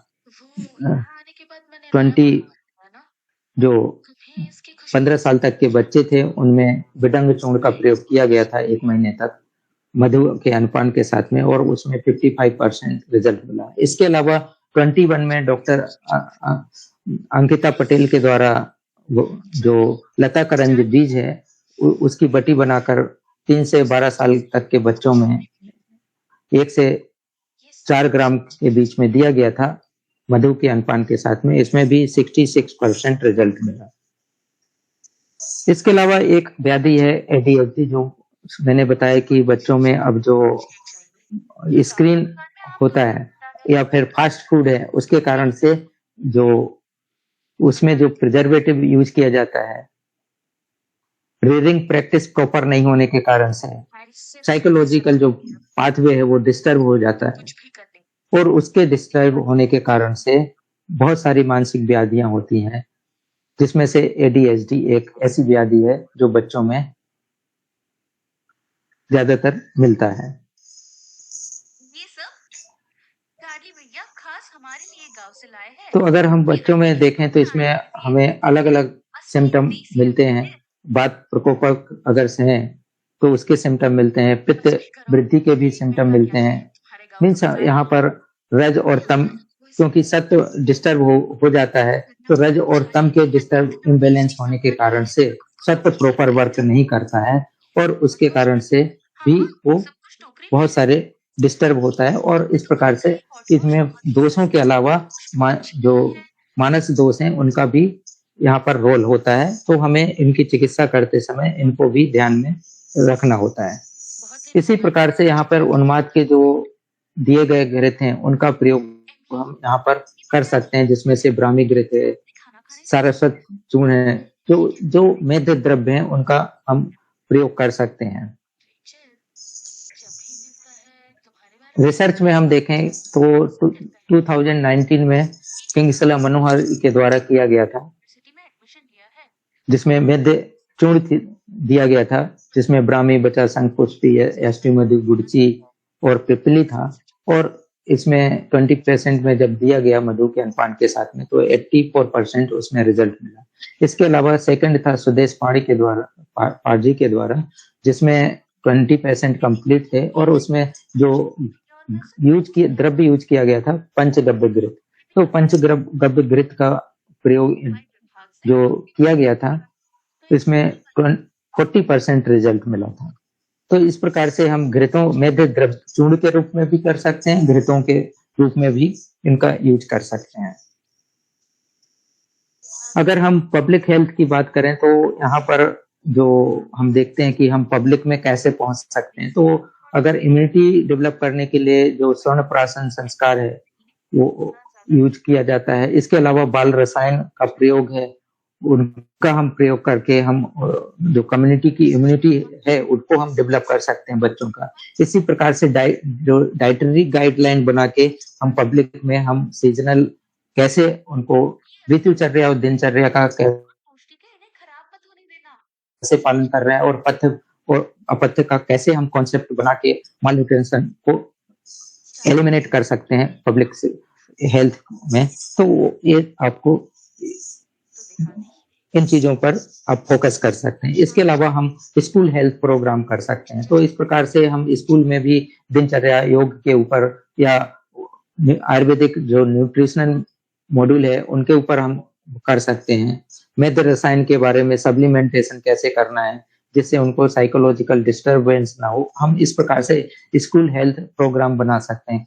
इसी प्रकार से हम कम्युनिटी रीच प्रोग्राम जैसे आशा वर्कर हैं उनके साथ मिलकर कि बच्चों को में हाइजीन कैसे करनी है, डाइट प्लान कैसे करनी है, उनको इम्यूनिटी डेवलपमेंट करने के लिए हम क्या कर सकते हैं। इसी प्रकार से हम लोकल हर्बल गार्डन डेवलप करने के लिए उनको मदद कर सकते हैं कि गवर्नमेंट भी यहाँ पर आयुष सेक्टर से भी बहुत सारे ऐसे चल रहे हैं कि हर्बल गार्डन बनाना है। तो इस प्रकार से हम जो हर्बल गार्डन का जो कॉन्सेप्ट है उसमें हम जो बच्चों के स्वास्थ्य के लिए जो जरूरी चीजें हैं उनका हम कर सकते हैं कि किस प्रकार का हर्बल गार्डन हो और उनका यूज करके हम स्वस्थ कैसे रख सकते हैं, इम्यूनिटी को कैसे बढ़ा सकते हैं। इसके अलावा हम जो गवर्नमेंट के पोषण अभियान है, एनीमिया मुक्त भारत है, उसके सपोर्ट में हम अपने जो आयुर्वेद है उसको हम कैसे सपोर्ट कर सकते हैं। तो हम इन्वॉल्वमेंट कैसे जो पब्लिक हेल्थ सिस्टम है उसमें हम कैसे इन्वॉल्व हो सकते हैं, वो भी पीडियाट्रिक हेल्थ केयर के रूप में, तो उसके ऊपर हम जा सकते हैं। इसके अलावा जो आयुर्वेदिक प्रिंसिपल है वो उसका बेनिफिट हमें बताने की जरूरत है कि हम जो पब्लिक हेल्थ में आयुर्वेद प्रिंसिपल का क्या रोल हो सकता है। इसके अलावा सदवृत्त का रोल हेल्थ प्रमोशन में क्या हो सकता है। इसी प्रकार से रसायन का प्रयोग इम्यूनिटी और न्यूट्रिशन के लिए, इसी प्रकार से आचार रसायन है और जो मृत्यु चिकित्सा से मतलब सेल्फ घर पे जो होम बेस या कहते हैं कि किचन गार्डन कह सकते हैं या किचन की जो मेडिसिन है उनका यूज कैसे कर सकते हैं, उनके बारे में अवेयरनेस करना कि थोड़े थोड़े जो घर के जो औषधियां, हल्दी का प्रयोग कैसे करनी है या काली मिर्च का, सूंठी का प्रयोग कैसे करनी है, उनको हम इस प्रकार से उनको अवेयरनेस कर सकते हैं कि आपको जो प्रिवेंशन करने के लिए आप इनका यूज कैसे कर सकते हैं। इसी प्रकार से लेहन के बारे में बता सकते हैं कि आप माइक्रो न्यूट्रिएंट के लिए आपको कौन कौन से लेहन जो घर पे बना सकते हैं उनको बता सकते हैं, या फिर आप जो अवेयरनेस कर सकते हैं कि आप उनको हॉस्पिटल में बुला के चिकित्सा के रूप में बता सकते हैं। तो इन सब से जो माइक्रो न्यूट्रिएंट हमारे हैं उनके बारे में आप उन कम्युनिटी लेवल पर जा सकते हैं। इसके अलावा हमारे जो चैलेंज और अपॉर्चुनिटी है कि हमारा जो लार्ज स्केल ट्रायल है वो नहीं होते हैं, बहुत छोटे छोटे ट्रायल होते हैं। तो हम इसके ऊपर हमारा चैलेंज हो सकता है कि हम कम्युनिटी तक कैसे पहुंचे, क्योंकि हमारा जो अवेयरनेस है वो अभी बढ़ रहा है, लेकिन पहले जो था बहुत कम था। अब मिनिस्ट्री जो आयुष मिनिस्ट्री जब से बनी है तब से हमारा जो आयुर्वेद का जो अवेयरनेस है लोगों में बढ़ता जा रहा है, लेकिन अभी भी उतना आगे नहीं है। तो हमारा अभी ये चैलेंज है कि हम प्रत्येक जो घर तक कैसे आयुर्वेद को पहुंचा जाए। जो कहते हैं कि हर घर आयुर्वेद, तो अभी हर घर तक आयुर्वेद को हम कैसे पहुंचा सकें। इसी प्रकार से जो स्टैंडर्डाइजेशन है, अगर स्टैंडर्डाइजेशन अगर प्रॉपर होगा तो हम पब्लिक जो एजुकेटेड पब्लिक है उनको भी हम समझा सकते हैं। तो इसी प्रकार से हम देखते हैं कि पॉलिसी लेवल पे हमें अपॉर्चुनिटी प्रैक्टिशनर को बहुत है। जैसे CCRS ने अग्नि जो 3 है अभी इनिशिएटिव लॉन्च किया है कि जो प्रैक्टिशनर के लिए है कि उन प्रैक्टिशनर को कैसे सपोर्ट करना है। तो जो जितने भी प्रैक्टिशनर है इसका आप जो CCRS से जो लिंक दिया है, इस लिंक पर जा करके आप वहां पर इस अपने जो प्रपोजल है वहां पर सबमिट कर सकते हैं और वो आपको सपोर्ट करते हैं। तो इस प्रकार से यहाँ पर आपको अपॉर्चुनिटी है कि आप जो प्रैक्टिशनर जितने भी हैं वो इनका यूज कर सकते हैं, जो गवर्नमेंट लेवल पर जो सपोर्ट मिल रहा है।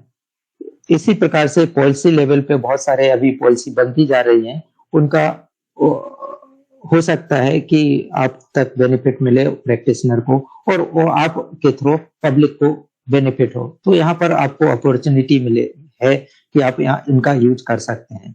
आयुष के डिपार्टमेंट से डायरेक्ट कर सकते हैं या CCRS के थ्रू हो सकते हैं, या फिर किसी इंस्टीट्यूट में भी जो सेंट्रल इंस्टीट्यूट है उनके द्वारा भी आपको कोलैबोरेशन करके आप वहां से फंड ले सकते हैं। इसी प्रकार से जो डिजिटल इम्प्लीमेंटेशन है उनका भी सपोर्ट लेके आप गवर्नमेंट सपोर्ट करती है। तो इस प्रकार से आप जो जितने भी प्रैक्टिशनर हैं, प्राइवेट प्रैक्टिशनर, उनको इस प्रकार की अभी बहुत सारी अपॉर्चुनिटी है कि आपको अगर पब्लिक हेल्थ सपोर्ट करना है तो अगर कुमार भित्ति से लेके बच्चों के अगर हेल्थ को आपको ध्यान में रख के अगर आप करते हैं तो निश्चित रूप से आप सोसाइटी तक पहुंचेंगे। अगर आप बच्चे को तक आप पहुंच गए तो जब वो बच्चा एडल्ट होगा तो निश्चित रूप से आयुर्वेद की औषधियों का प्रयोग करेगा और आयुर्वेद के नियमों को फॉलो करेगा। इसलिए आपको बाल्यावस्था से अगर आयुर्वेद को अगर आपने ट्रेंड कर दिया उनमें तो आगे जाके हम स्वस्थ भारत के निर्माण में सहयोगी हो सकते हैं। फ्यूचर डायरेक्शन में हम देखते हैं कि child health module PSC level पर डेवलप करके कर सकते हैं, और जो हेल्थ केयर वर्कर है उनको जो आयुर्वेद सिस्टम से हम उनको करें तो किस प्रकार का आहार विहार है उनको हम कर सकते हैं, तो हमको यहाँ पर कर सकते हैं। इसके बाद जो बहुत सारे गांव में प्रैक्टिस होती रहती हैं उनका भी वैलिडेशन नहीं हुआ है, तो इनके क्योंकि बहुत सारे ऐसे गांव में हैं जो बहुत अच्छी चिकित्सा कर रहे हैं हर एक लेवल पर, तो उनका ट्रेडिशनल जो प्रैक्टिशनर उनका वैलिडेशन होके रिसर्च पब्लिकेशन हो और ज्यादा से ज्यादा लोगों तक पहुंच सके। इसी प्रकार से जो नेशनल चाइल्ड हेल्थ मिशन है उससे आयुर्वेद का जो इंटीग्रेशन अगर होता है तो हम पब्लिक तक पहुंच सकते हैं। तो इसके अलावा जो स्कूल एजुकेशन है, आयुर्वेद के जो कॉन्सेप्ट है उसको स्कूल एजुकेशन अभी शायद NCERT की बुकों में आ रहा है, तो धीरे धीरे अगर हम स्टेट लेवल के जो बुक्स हैं उनमें अगर हम इसको इंटीग्रेट अगर करते हैं स्कूल एजुकेशन में आयुर्वेद को, तो निश्चित रूप से अब फ्यूचर जो आयुर्वेद का है और हेल्दी जो कॉन्सेप्ट है कि स्वस्थ भारत होना है और हर घर तक आयुर्वेद पहुंचाना है। तो इस प्रकार से हम अगर इस फ्यूचर में इस डायरेक्शन में अगर चलते हैं तो निश्चित रूप से हम हर घर तक और हर एक आदमी भारत के जो लोग हैं वहां तक हम आयुर्वेद को पहुंचा सकते हैं। तो ये हमारा जो प्रेजेंटेशन का था उसमें हम कह सकते हैं कि जो आयुर्वेद का जो होलिस्टिक अप्रोच है, तो वो जो पीडियाट्रिक का जो मॉडल है वो आहार विहार और आचार रसायन के ऊपर अगर हम इंटीग्रेट करते हैं तो वो निश्चित रूप से जो ट्रेडिशनल नॉलेज है और अगर रिसर्च होता है तो वो साइंटिफिक नॉलेज का अगर इंटीग्रेशन होता है तो हम हेल्दी चिल्ड्रन के फाउंडेशन को हम अगर बनाते हैं तो निश्चित रूप से हेल्दी नेशन बनेगा। तो इस प्रकार से हम हेल्दी भारत बनाने के लिए हम हेल्दी चाइल्ड को ध्यान में रखें। तो इस प्रकार से हम यहीं पर अपना वक्तव्य समाप्त करते हैं। अगर किसी का कुछ क्वेश्चन हो तो ले लेंगे। जी, बहुत बहुत धन्यवाद डॉक्टर कोरी, एक्स्ट्रा ऑर्डिनरी प्रेजेंटेशन। अनीता जी बहुत बहुत धन्यवाद सराहना करने के लिए। और मैं समझती हूँ कि जो अपना स्लोगन है हर दिन आयुर्वेद और हर घर आयुर्वेद, है ना, घर घर आयुर्वेद, तो ये सही में बिल्कुल सही है कि हेल्थी नेशन के लिए, स्वस्थ भारत के लिए कहीं ना कहीं अगर ये इतनी सारी छोटी छोटी बातें आपने इतना अच्छा गुलदस्ता बना के पेश की है। और मैं समझती हूँ कि जामनगर के वो दिन याद आ गए, सभी टीचर्स याद आ गए, और खासकर कल्पना पटेल मैडम और रघुवीर राव सर याद आ गए कि जिनके साथ ओपीडी में बैठ के हम सीखा करते थे एक एक चीज। और पेशेंट आके जब नतमस्तक होके बताते थे कि इतना अच्छा फायदा हो गया और इतने दिनों बाद और इतने महीनों बाद फायदा हो गया, तो सच में बहुत ही बढ़िया लगता था। और मुझे लगता है कि टीचर्स ने हमारे ऊपर की गई मेहनत बहुत ज्यादा मायने रखती है। एक कच्ची मिट्टी से पक्का घड़ा बनाने के लिए उन्होंने बहुत कुछ हमारे लिए किया, और वो सारी ओपीडीज याद आ रही थी, वो रूम याद आ रहा था, और सही में बहुत ही अच्छा लगा। बहुत अच्छे अच्छे बिंदुओं को आपने श्रृंखलाबद्ध तरीके से पेश किया। डॉक्टर साहब, 2-3 क्वेश्चन चैट बॉक्स में है, उसमें से ले लेंगे आप? हम जी बेटा।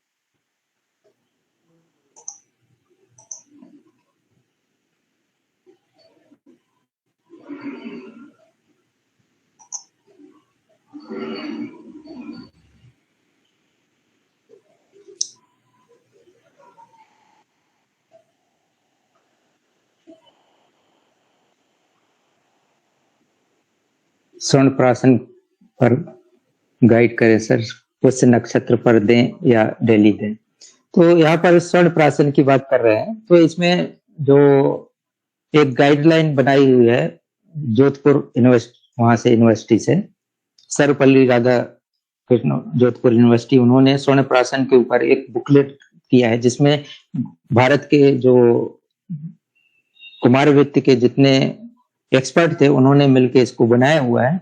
उसमें पुष्य नक्षत्र के बारे में नहीं दिया है। ये तो इसलिए ऐसा, पुष्य नक्षत्र के बारे में हमारा औषधि कलेक्शन भी बताया गया है कि पुष्य नक्षत्र में करने से उसका इफेक्ट ज्यादा मिलता है, द्रव्य का जो कहना चाहिए उसके गुण की वृद्धि हो जाती है। तो इसलिए अगर पुष्य नक्षत्र में करते हैं तो कोई दिक्कत नहीं है, क्योंकि पुष्य नक्षत्र में औषधियों का कलेक्शन करते हैं, कोई भी औषधि दे सकते हैं। लेकिन इससे एक बेनिफिट यह होता है, जैसे आप देखते होंगे कि पोलियो वैक्सीन दिया जाता था तो एक निश्चित दिन कर दिया जाता था संडे, तो सबके माइंड में आ जाता था कि हम संडे को अगर है तो पोलियो वैक्सीन दिया जाना है।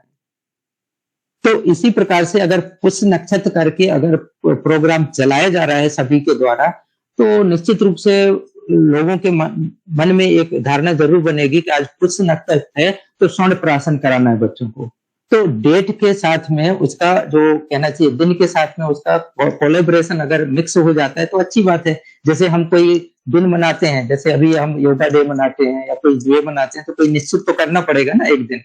तो अगर आप निश्चित करेंगे तो कौन सा दिन निश्चित करेंगे, तो आप निश्चित रूप से इसको कर सकते हैं। लेकिन दूसरी बात यहाँ पर जो संहिता की बात अगर किया जाए तो संहिता में ऐसा कुछ नहीं है कि आप पुष्य नक्षत्र में दें। संहिता में दिया गया है कि आप प्रतिदिन दे सकते हैं, लेकिन अगर पब्लिक में देना है तो प्रतिदिन में देना संभव नहीं है। इसलिए आपको पुष्य नक्षत्र में मंथली आप दे रहे हैं तो अच्छी बात है, लेकिन आपके ओपीडी में अगर पेशेंट आते हैं तो आपने पर डे आप दे रहे हैं तो आप, क्योंकि यहाँ पर कई रिसर्च वर्क स्वर्ण प्राशन पे हुए हैं, अलग अलग डोज पे हुए हैं, अलग अलग स्वर्ण और घृत के कॉम्बिनेशन में हुए हैं, अलग स्वर्ण भस्म के साथ में बचा वगैरह और हर्बल ड्रग को मिक्स करके भी दिया गया है। तो ऐसे अलग अलग रिसर्च वर्क हुए हैं और उनको अलग अलग डोज में भी दिया गया है और उसको डेली दिया गया है।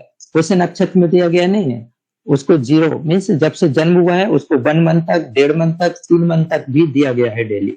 तो इस प्रकार से यहाँ पर जो रिसर्च हुए हैं वहां पर डेली देने के लिए रिसर्च हुआ है। ऐसा उस नक्षत्र में देना है ऐसा कोई रिसर्च नहीं हुआ। शायद मेरे ऐसा आंसर से आप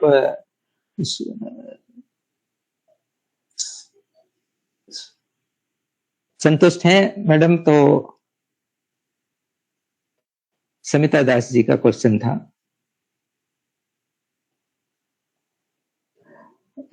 उनका एक क्वेश्चन था, sickle cell anaemia and thalassaemia, what should be given in order to avoid blood transfusion.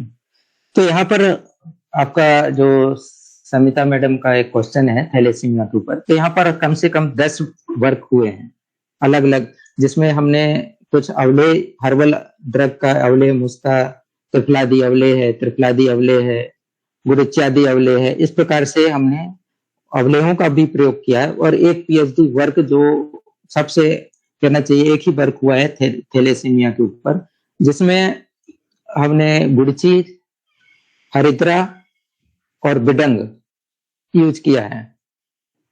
तो इस प्रकार से इनका यूज करके हम कर सकते हैं। इसके अलावा हम सिकल सेल एनीमिया के मैं अपने ओपीडी लेवल की बात करता हूं कि मैं जो यूज करता हूं तो गुड़ची का प्रयोग करता हूं बच्चों में। तो गुड़ची का प्रयोग डेली करना है, अगर सरस मिल जाता है डेली तो अच्छी बात है। और उसके साथ में सुबह आपको, क्योंकि यहाँ पर द्राक्षा का प्रयोग मैंने किया है कि रात में जो बड़ी दाख होती है, जो आप किस्मिस, बड़ी किस्मिस बोलते हैं, बड़ी दाख जो होती है उसको रात में भिगो देना है कम से कम 7 से 8, और सुबह उसको पेस्ट बनाना है और उसका जो पानी है उसी के अंदर पेस्ट बनाना है और वो पूरा पानी के साथ में उसके सीड के साथ में लेना है। तो उसमें सीड में भी न्यूट्रिएंट होता है और ये न्यूट्रिशन के लिए बहुत अच्छा होता है। इसके अलावा जो गुड़ची है, अगर इसका प्रयोग करते हैं, तो मैंने एक सिकल सेल एनीमिया का जो पेशेंट था वो उस समय 6-7 ईयर की पेशेंट थी और आज वो शायद 16 ईयर की हो चुकी है। अभी वो डेली लेती है, आज तक उसने ब्लड ट्रांसफ्यूजन नहीं करवाया है। वो पहले कराती थी, लेकिन जब से लेकिन ये रहा कि उसने डेली अभी मेडिसिन ले रहे हैं। वो अभी उड़ीसा के रहने वाले हैं। वो बच्ची का अभी भी कांटेक्ट रहता है, तो अब अभी तक बोलते हैं कि कुछ नहीं हुआ है।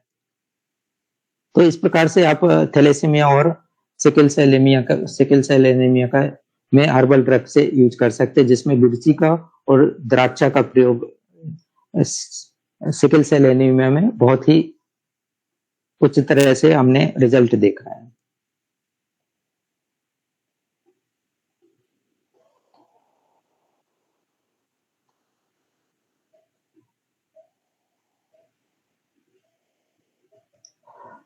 एक है उज्ज्वला शेखर का, गुड़ची का क्या कार्य है। तो गुड़ची हमारा जो है वो हर तरह से इम्यूनिटी मॉड्यूलेटर तो है ही, इसके अलावा हमारा जो लिवर है, अभी एक पेपर आया था कि ये जो हमारा जो गुड़ची है वो लिवर को हेपेटोस साइट को डिस्टर्ब करती है, लेकिन ऐसा नहीं है। उन्होंने अलग उसमें लिया था, क्योंकि गुड़ची के भी अलग अलग वैरायटी मिलती हैं, तो उन्होंने किस वैरायटी का यूज किया वो तो नहीं है, लेकिन हमने यहाँ पर डिस्कशन में पता चला कि उन्होंने अलग गुड़ची लिया था। लेकिन जो आयुर्वेद में जो टिनोस्पोरा कार्डिफोलिया यूज किया जाता है। उसमें जो गुड़ची है वो ज्वर में यूज करते हैं, मल्टीपर्पज यूज करना चाहिए बच्चों में। तो गुड़ची का आप किसी भी तरह से आप इसको यूज कर सकते हैं। आप कृमि है तब यूज कर सकते हैं, ज्वर है तब कर सकते हैं, काश है तब यूज कर सकते हैं, एनीमिया है तब यूज कर सकते हैं, थैलेसीमिया है तब भी यूज कर सकते हैं। तो जिस प्रकार से अगर सिंगल ड्रग जो बताया गया है कि जो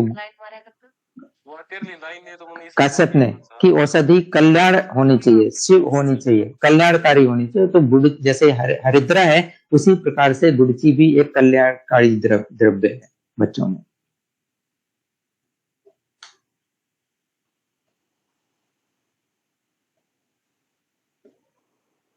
उज्ज्वला शेखर का है पालित चिकित्सा विचार। तो पालित चिकित्सा में हम लोग यहाँ पर जो प्रच्छान वगैरह करते हैं बच्चों में और जलों का उपचरण, तो वैसे प्रच्छान चिकित्सा के लिए हमारे चिकित्सा के लिए इंडिकेशन दिया गया है, इसलिए यहाँ पर आप प्रच्छान का हमने रिजल्ट देखा हुआ है। तो प्रच्छान चिकित्सा अगर बच्चा बड़ा है तो आप प्रच्छान चिकित्सा कर सकते हैं, क्योंकि यहाँ पर इम्यूनिटी के डिस्टरबेंस के कारण से भी होता है। तो आप उसके साथ में इम्यूनिटी को सबसाइड करने के लिए भी द्रव्यों का यूज कर सकते हैं कि उसकी इम्यूनिटी प्रॉपर हो। तो हरिद्रा वगैरह यूज कर सकते हैं यहाँ पर।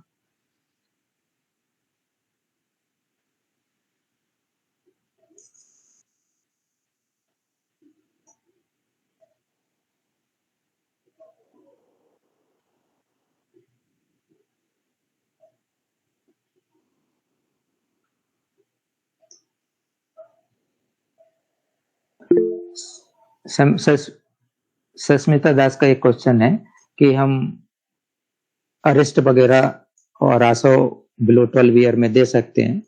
तो अगर वो अन्न का आहार सेवन कर रहा है तो हम जब भी अन्नाद अवस्था होती है उसमें आशा वरिष्ठ यूज कर सकते हैं। तो द्राक्षारिष्ट वगैरह हम यूज करते हैं। तो आपको ध्यान में रखना है कि बच्चे को जब जरूरत है या नहीं है। तो इसके अलावा आपको देखना है कि कनकासव वगैरह है, अरविंदासव है, इनका यूज बच्चों में किया जा सकता है। तो 12 ईयर के से कम के बच्चों में अरिष्ट, लेकिन आपको ध्यान में रखना है कि उसकी कंडीशन कैसी है। तो आशा अरिष्ट 12 ईयर से नीचे के बच्चों में दिया जा सकता है।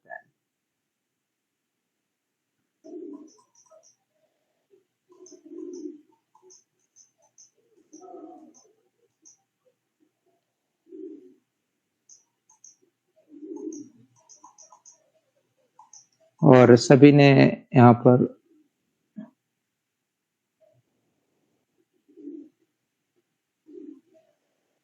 अनुराग सिंह जी का भी वही क्वेश्चन था कि आशावरिष्ठ कितनी। तो अन्नाद अवस्था है और अन्नाद जब भी अन्नाद अवस्था आती है उसमें आशावरिष्ठ यूज कर सकते हैं, लेकिन मात्रा का ध्यान रखना है। और जो तीक्ष्ण आशव है, कनकासव वगैरह है, उनका यूज करने से थोड़ा बचें कम छोटी उम्र में। लेकिन द्राक्षासव वगैरह आप द्राक्षारिष्ट है, द्राक्षासव है, अरविंदासव है, इनका यूज कर सकते हैं।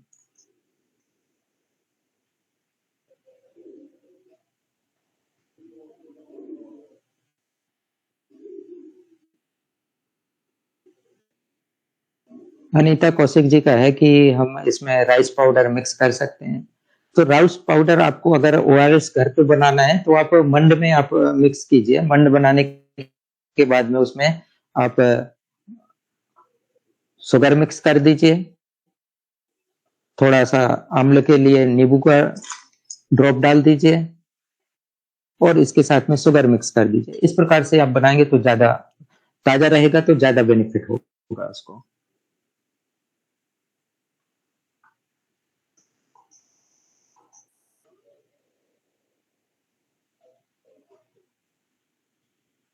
तो उषा होला जी का भी आंसर इसमें आप हो चुका होगा, समझ गए होंगे कि कैसे प्रिपेयर करना है। तो आप मंड बना के आप प्रिपेयर करें तो ज्यादा बेटर रहेगा, उससे अग्निदीपन भी होगा और अचार में भी बेनिफिट होगा।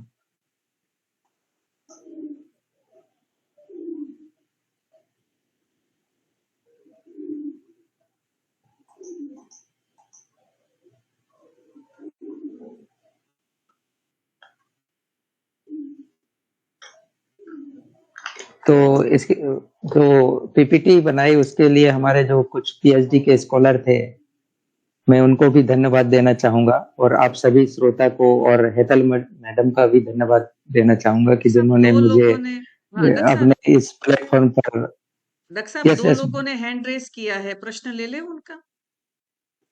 डॉक्टर हाँ, उज्ज्वला हाँ, डॉक्टर उज्ज्वला आप अपना प्रश्न पूछ सकते हैं। अ, नमस्ते सर, बहुत ही डिटेल प्रेजेंटेशन था। Thank you so much. अभी हम इसके थ्रू जाके ही चिकित्सा करेंगे बच्चों में। तो सर मेरे 2-3 प्रश्न हैं। पहला तो एक है कि जैसे कि बच्चों में डेंटल कैरीज हो जाता है और रूट कैनल करते हैं छोटी एज में, जो कि चॉकलेट ज़्यादा मधुर ये सब अम्ल लवण आहार से। तो जब हम कृमि की चिकित्सा करते हैं उसके बाद वो दाँत आने के लिए, अच्छा होने के लिए हमें क्या चिकित्सा देना है? जैसे कि अस्थि अच्छा करना है ना हमें वहाँ पे, तो क्या दें? देखिए, अगर प्राइमरी टीथ है और उसमें कृमि हो चुका है, तो घबराने की ज़रूरत नहीं है। लेकिन आपको ध्यान में रखना है कि लौंग का यूज़ करना है, लवंग। तो लवंग को आप यूज़ करने के लिए लौंग का तेल आता है, उसका यूज़ कर सकते हैं, या सोते समय आपको थोड़ा-सा जो टुकड़ा है लौंग का, वो माउथ में रख देना है बच्चे के नाइट में। तो जिससे जो कृमि है वो उत्पन्न ना हो प्रॉपर। तो लौंग सबसे बेस्ट होता है और इसके अलावा आप कवल वगैरह यूज़ कर सकते हैं, पंचबल्कल क्वाथ है उसका कवल यूज़ कर सकते हैं और इसके अलावा आप जब भी ऐसा कंडीशन चॉकलेट वगैरह खाते हैं, तो दशन संस्कार मंजन आप सिंपल यूज़ कर सकते हैं। तो अगर ओरल हाइजीन अगर प्रॉपर रखते हैं और प्राइमरी टीथ क्लियर रहती है, तो उस प्राइमरी टीथ के बाद अगर सेकेंडरी टीथ इरप्ट होते हैं तो अच्छे टीथ आएंगे। सर कौन-सा मंजन बोला आपने? दशन संस्कार मंजन। दंत दोषहर मंजन आता है, दशन संस्कार मंजन आता है। तो अगर डेली अगर करते रहते हैं, ओरल हाइजीन मेंटेन रखते हैं, अगर लौंग का थोड़ा सा टुकड़ा रात में रख देते हैं या जहां पर जिस टीथ है उसके बीच में रख देते हैं, तब भी आपको ओरल हाइजीन ध्यान में रखने का है, क्योंकि अगर ओरल हाइजीन नहीं करेंगे तो जो भी फूड पार्टिकल अगर किसी टीथ से चिपका रह गया तो वो फर्मेंटेशन होता है और उससे एसिड होता है, और एसिड जो होता है वो अगर एनिमल को अगर उसने एक बार डिजोल्व कर दिया तो एनिमल बॉडी का सबसे अगर हार्ड पार्ट होता है तो वो एनिमल पार्ट होता है। अगर वो अगर डिस्टर्ब हो गया तो इन्फेक्शन को रोकना बहुत मुश्किल हो जाता है। तो इसलिए आप अगर हो गया है तो आपको उसको मेंटेन रखना है हाइजीन को। इसके अलावा दूसरा नहीं, कुछ नहीं है। अगर आपका प्राइमरी टीथ है तो इतने घबराने की जरूरत नहीं है कि सेकेंडरी टीथ भी में भी डेंटल कैरीज आएगा। लेकिन आपको न्यूट्रिशन पे भी ध्यान रखना है कि न्यूट्रिएंट प्रॉपर होना चाहिए। अगर न्यूट्रिशन प्रॉपर नहीं है तो टीथ प्रॉपर नहीं आते हैं ऐसे बच्चों में। जी, बहुत-बहुत धन्यवाद डॉक्टर साहब। सर और डॉक्टर एलर्जीज़? हाँ, उज्ज्वला पूछो बेटा। हाँ, बोलिए क्या बोल सर बार-बार जो ऋतु चेंजेस के बाद एलर्जीज़ होती है ना बच्चों में, और जैसे मैंने कफहर चिकित्सा दी तो त्रिकटु है या फिर दूसरे विकल्प दिए, तो वहाँ पे मुझे रिज़ल्ट नहीं आए बहुत से पेशेंट में भी। बड़े पेशेंट में भी और छोटे में भी, जैसे कि स्नीज़िंग होता है, डस्ट की एलर्जी होती है, उसमें उनको छींकें आती है और स्राव थोड़ा-सा तनु रहता है ऐसे पेशेंट में।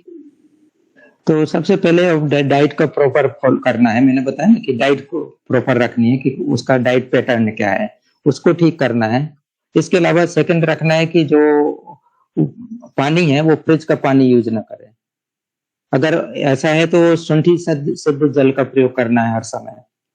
थर्ड, आपको जो ड्रग यूज करनी है उसमें बाल चतुर्वद, सितोप्लादी, एस्टीमा, गुडची, इनको मिक्स करके उसमें थोड़ा-सा हरिद्रा मिक्स करके, हल्दी का पाउडर मिक्स करके और शुंठी पाउडर मिक्स करके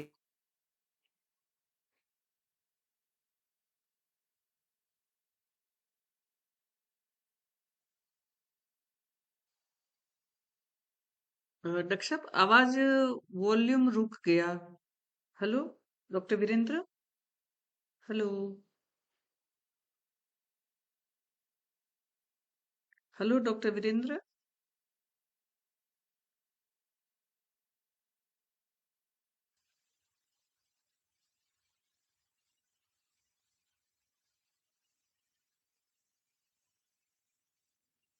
कुछ केस बोलना है क्या मैम?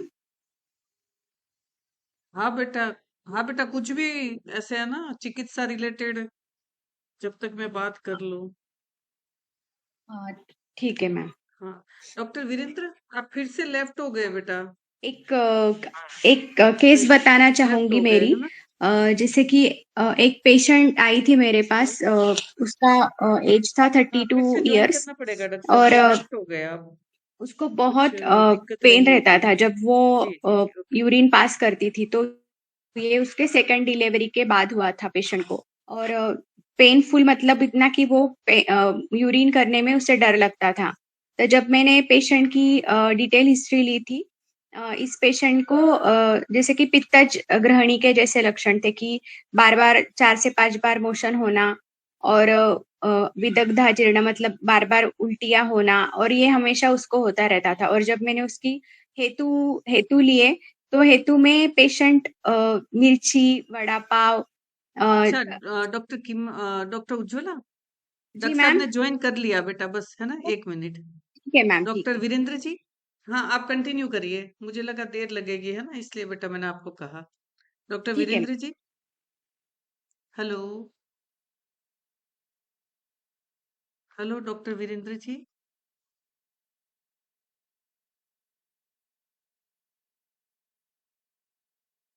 डॉक्टर उज्ज्वला दिख रहे हैं ना, डॉक्टर साहब देखना एक बार, मुझे तो दिखे नहीं, ऐसे वीर। ऐसे नहीं दिख रहे मैम, नहीं दिख रहे। नहीं, है ये आ गए। या जी वो डॉक्टर बीच साहब। बीच में डिस्टर्ब हो हाँ रहा है थोड़ा सा नेटवर्क। इंटरनेट, हाँ जी हाँ जी हाँ जी। जी डॉक्टर साहब, तो एक प्रश्न था, डॉक्टर अक्षता अपना प्रश्न पूछ लीजिए। Thank you ma'am. नमस्ते सर। हाँ नमस्ते। मेरे पास एक केस आया था सर। 2.5 इयर्स का बेबी बॉय है जिसको 3 महीने पहले 10 दिन का वायरल फीवर आया था और वो परफेक्टली ऑलराइट था सर। सभी माइलस्टोन अच्छे थे लेकिन एनीमिक था और 6 ग्राम्स उसका एचबी था। तब उसको वायरल फीवर के लिए एंटीबायोटिक्स इंटरनली आईवी से दिए गए थे। उसके वजह से उसे completely weakness of both the lower limbs हो गया sir after the attack of viral fever. And now parents had underwent MRI and उसमें आया कि सस्पेक्टेड ऑफ जीबी सिंड्रोम बोल के, और उसको आईवी के 2 डोसेस भी हो गए सर। अभी भी still the pain is there and weakness of both the lower limbs. तो what can we do sir?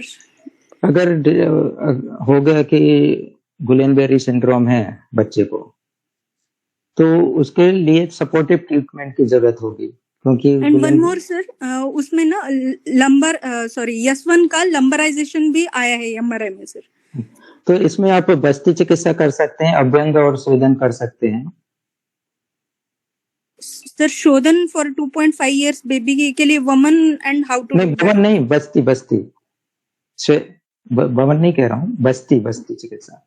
Okay, तो मात्रा बस्ती देना पड़ेगा ना सर, फिर हाँ शोधन तो नहीं हो सकता। मात्रा बस्ती दे सकते हैं।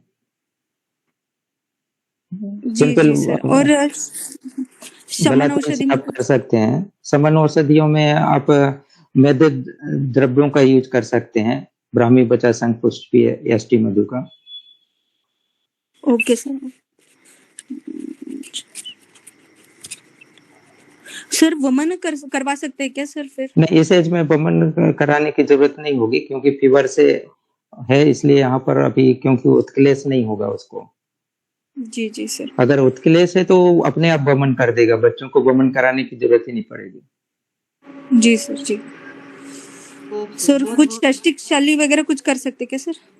हाँ, इसमें आप वही कह रहे हैं ना कि आप पत्रपिंड स्वेद है, षष्टिशाली स्वेद है, स्नेहन स्वेदन करा सकते हैं और बस्ती कर सकते हैं। जी जी सर। Thank you sir. Thank you ma'am. जी बहुत बहुत धन्यवाद डॉक्टर साहब। डॉक्टर किमाया, आप अपना प्रश्न पूछ लीजिए। Hello sir, thank you for बहुत अच्छा प्रेजेंटेशन रहा। सर एडीएचडी पे थोड़ा सा और विस्तार करेंगे सर? इसमें हमारे यहाँ जो रिसर्च हुए हैं एडीएचडी में मेन रूप से जो हम यहाँ पर कारण जो पता चला है, एक तो डाइट फॉलो प्रॉपर नहीं होता है, और अगर देखा जाए कि डाइट प्रॉपर बच्चे का नहीं है या जो पेरेंट थे उनके भी डाइट प्रॉपर नहीं थी कॉन्सेप्शन से पहले, तो ज्यादातर हमने ये देखा है कि जो मदर फादर है वो या तो एजुकेटेड जरूर हैं लेकिन उनका डाइट प्रॉपर नहीं होता है, जिसके कारण से जो कहना चाहिए कि आदिबल प्रवृत्त व्याधि के रूप में होता है।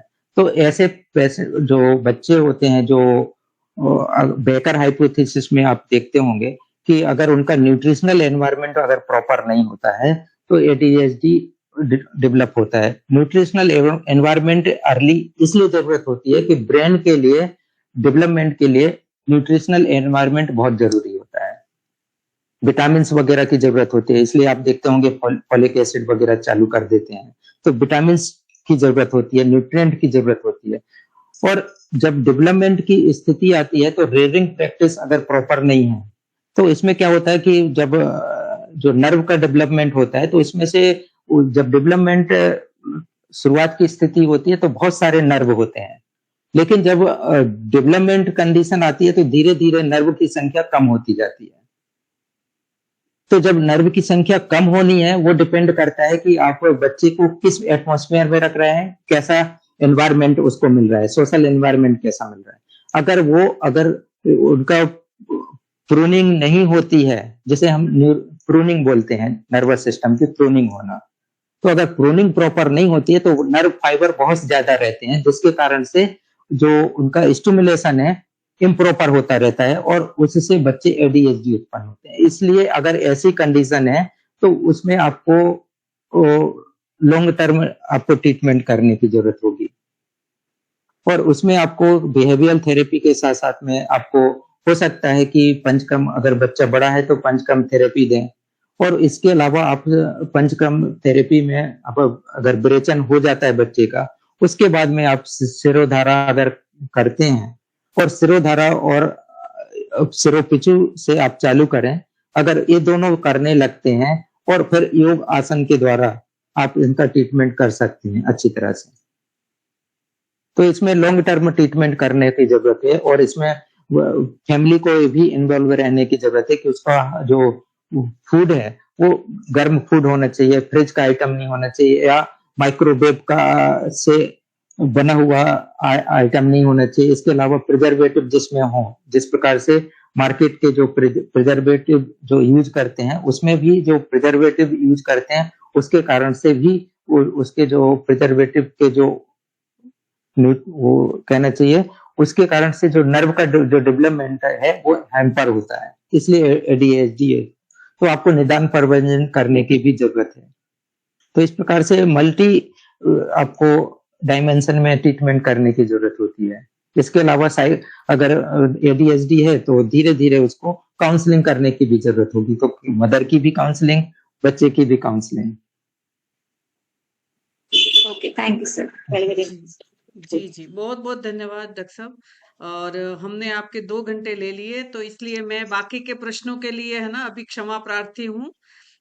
किमाया नहीं, डॉक्टर उज्ज्वला और अन्य लोगों के है ना, अभी मैं सर को एक और लेक्चर के लिए एडवांस में बुकिंग करके रखती हूँ कि डॉक्टर साहब आज के लेक्चर के साथ-साथ जो थोड़े प्रश्न रह गए उसके लिए मैं फिर से आपसे एक बार फोन करके समय लेती हूँ, है ना? ठीक है, ठीक क्योंकि है मैडम। काफी समय हो गया, तो हम आपके बहुत-बहुत विश्व आयुर्वेद परिषद की ओर से हार्दिक आभारी है, हृदय से आभारी है कि आपने इतना समय निकाला, ज्ञान यज्ञ में आहुति दी, और मैं समझती हूँ कि ये बच्चों की ट्रीटमेंट के लिए एक माइलस्टोन रहेगा, और आगे ऊपर जो अपना एक उद्देश्य है कि अनेक अच्छे श्रेष्ठ चिकित्सक निर्माण हो सके और एक दिन भारत के लोगों की चॉइस आयुर्वेद बने और भारतीय राष्ट्रीय चिकित्सा पद्धति आयुर्वेद होनी चाहिए, और ये एक दिन भारत के लिए आयुर्वेद के लिए बहुत अच्छा दिन आएगा। तो बहुत बहुत धन्यवाद डॉक्टर साहब। Thank you madam. आपके भी इस जो आयुर्वेद परिषद है जो इस आपके जो अनवरत चल रहा है उसके लिए भी आप धन्यवाद के पात्र हैं, और जो सभी लोग इतने टाइम से मेरे साथ जुड़े रहे सभी को धन्यवाद। आप थैंक यू जैसे अच्छे-अच्छे लोग मिल रहे हैं इसलिए चल रहा है डॉक्टर साहब, है ना? बहुत-बहुत धन्यवाद जी। थैंक यू मैडम थैंक हाँ जी। सबसे लास्ट टाइम में मैं शांति मंत्र ले रही हूँ, आप सभी म्यूट रखकर ही दोहराएँगे। ओम सर्वे भवन्तु सुखिनः, सर्वे सन्तु निरामया, सर्वे भद्राणि पश्यन्तु, मा कश्चित् दुःखभाग् भवेत्। ओम शांतिः शांतिः शांतिः। नमो नमः। विश्व मंगल की कामना के साथ अगले शुक्रवार को फिर से हम आपके सामने नया लेक्चर नए स्पीकर के साथ नए उत्साह के साथ फिर उपस्थित होंगे। तब तक अपने अपने कर्तव्य को अपने अपनी जगह पर निभाते रहिए। बहुत बहुत धन्यवाद।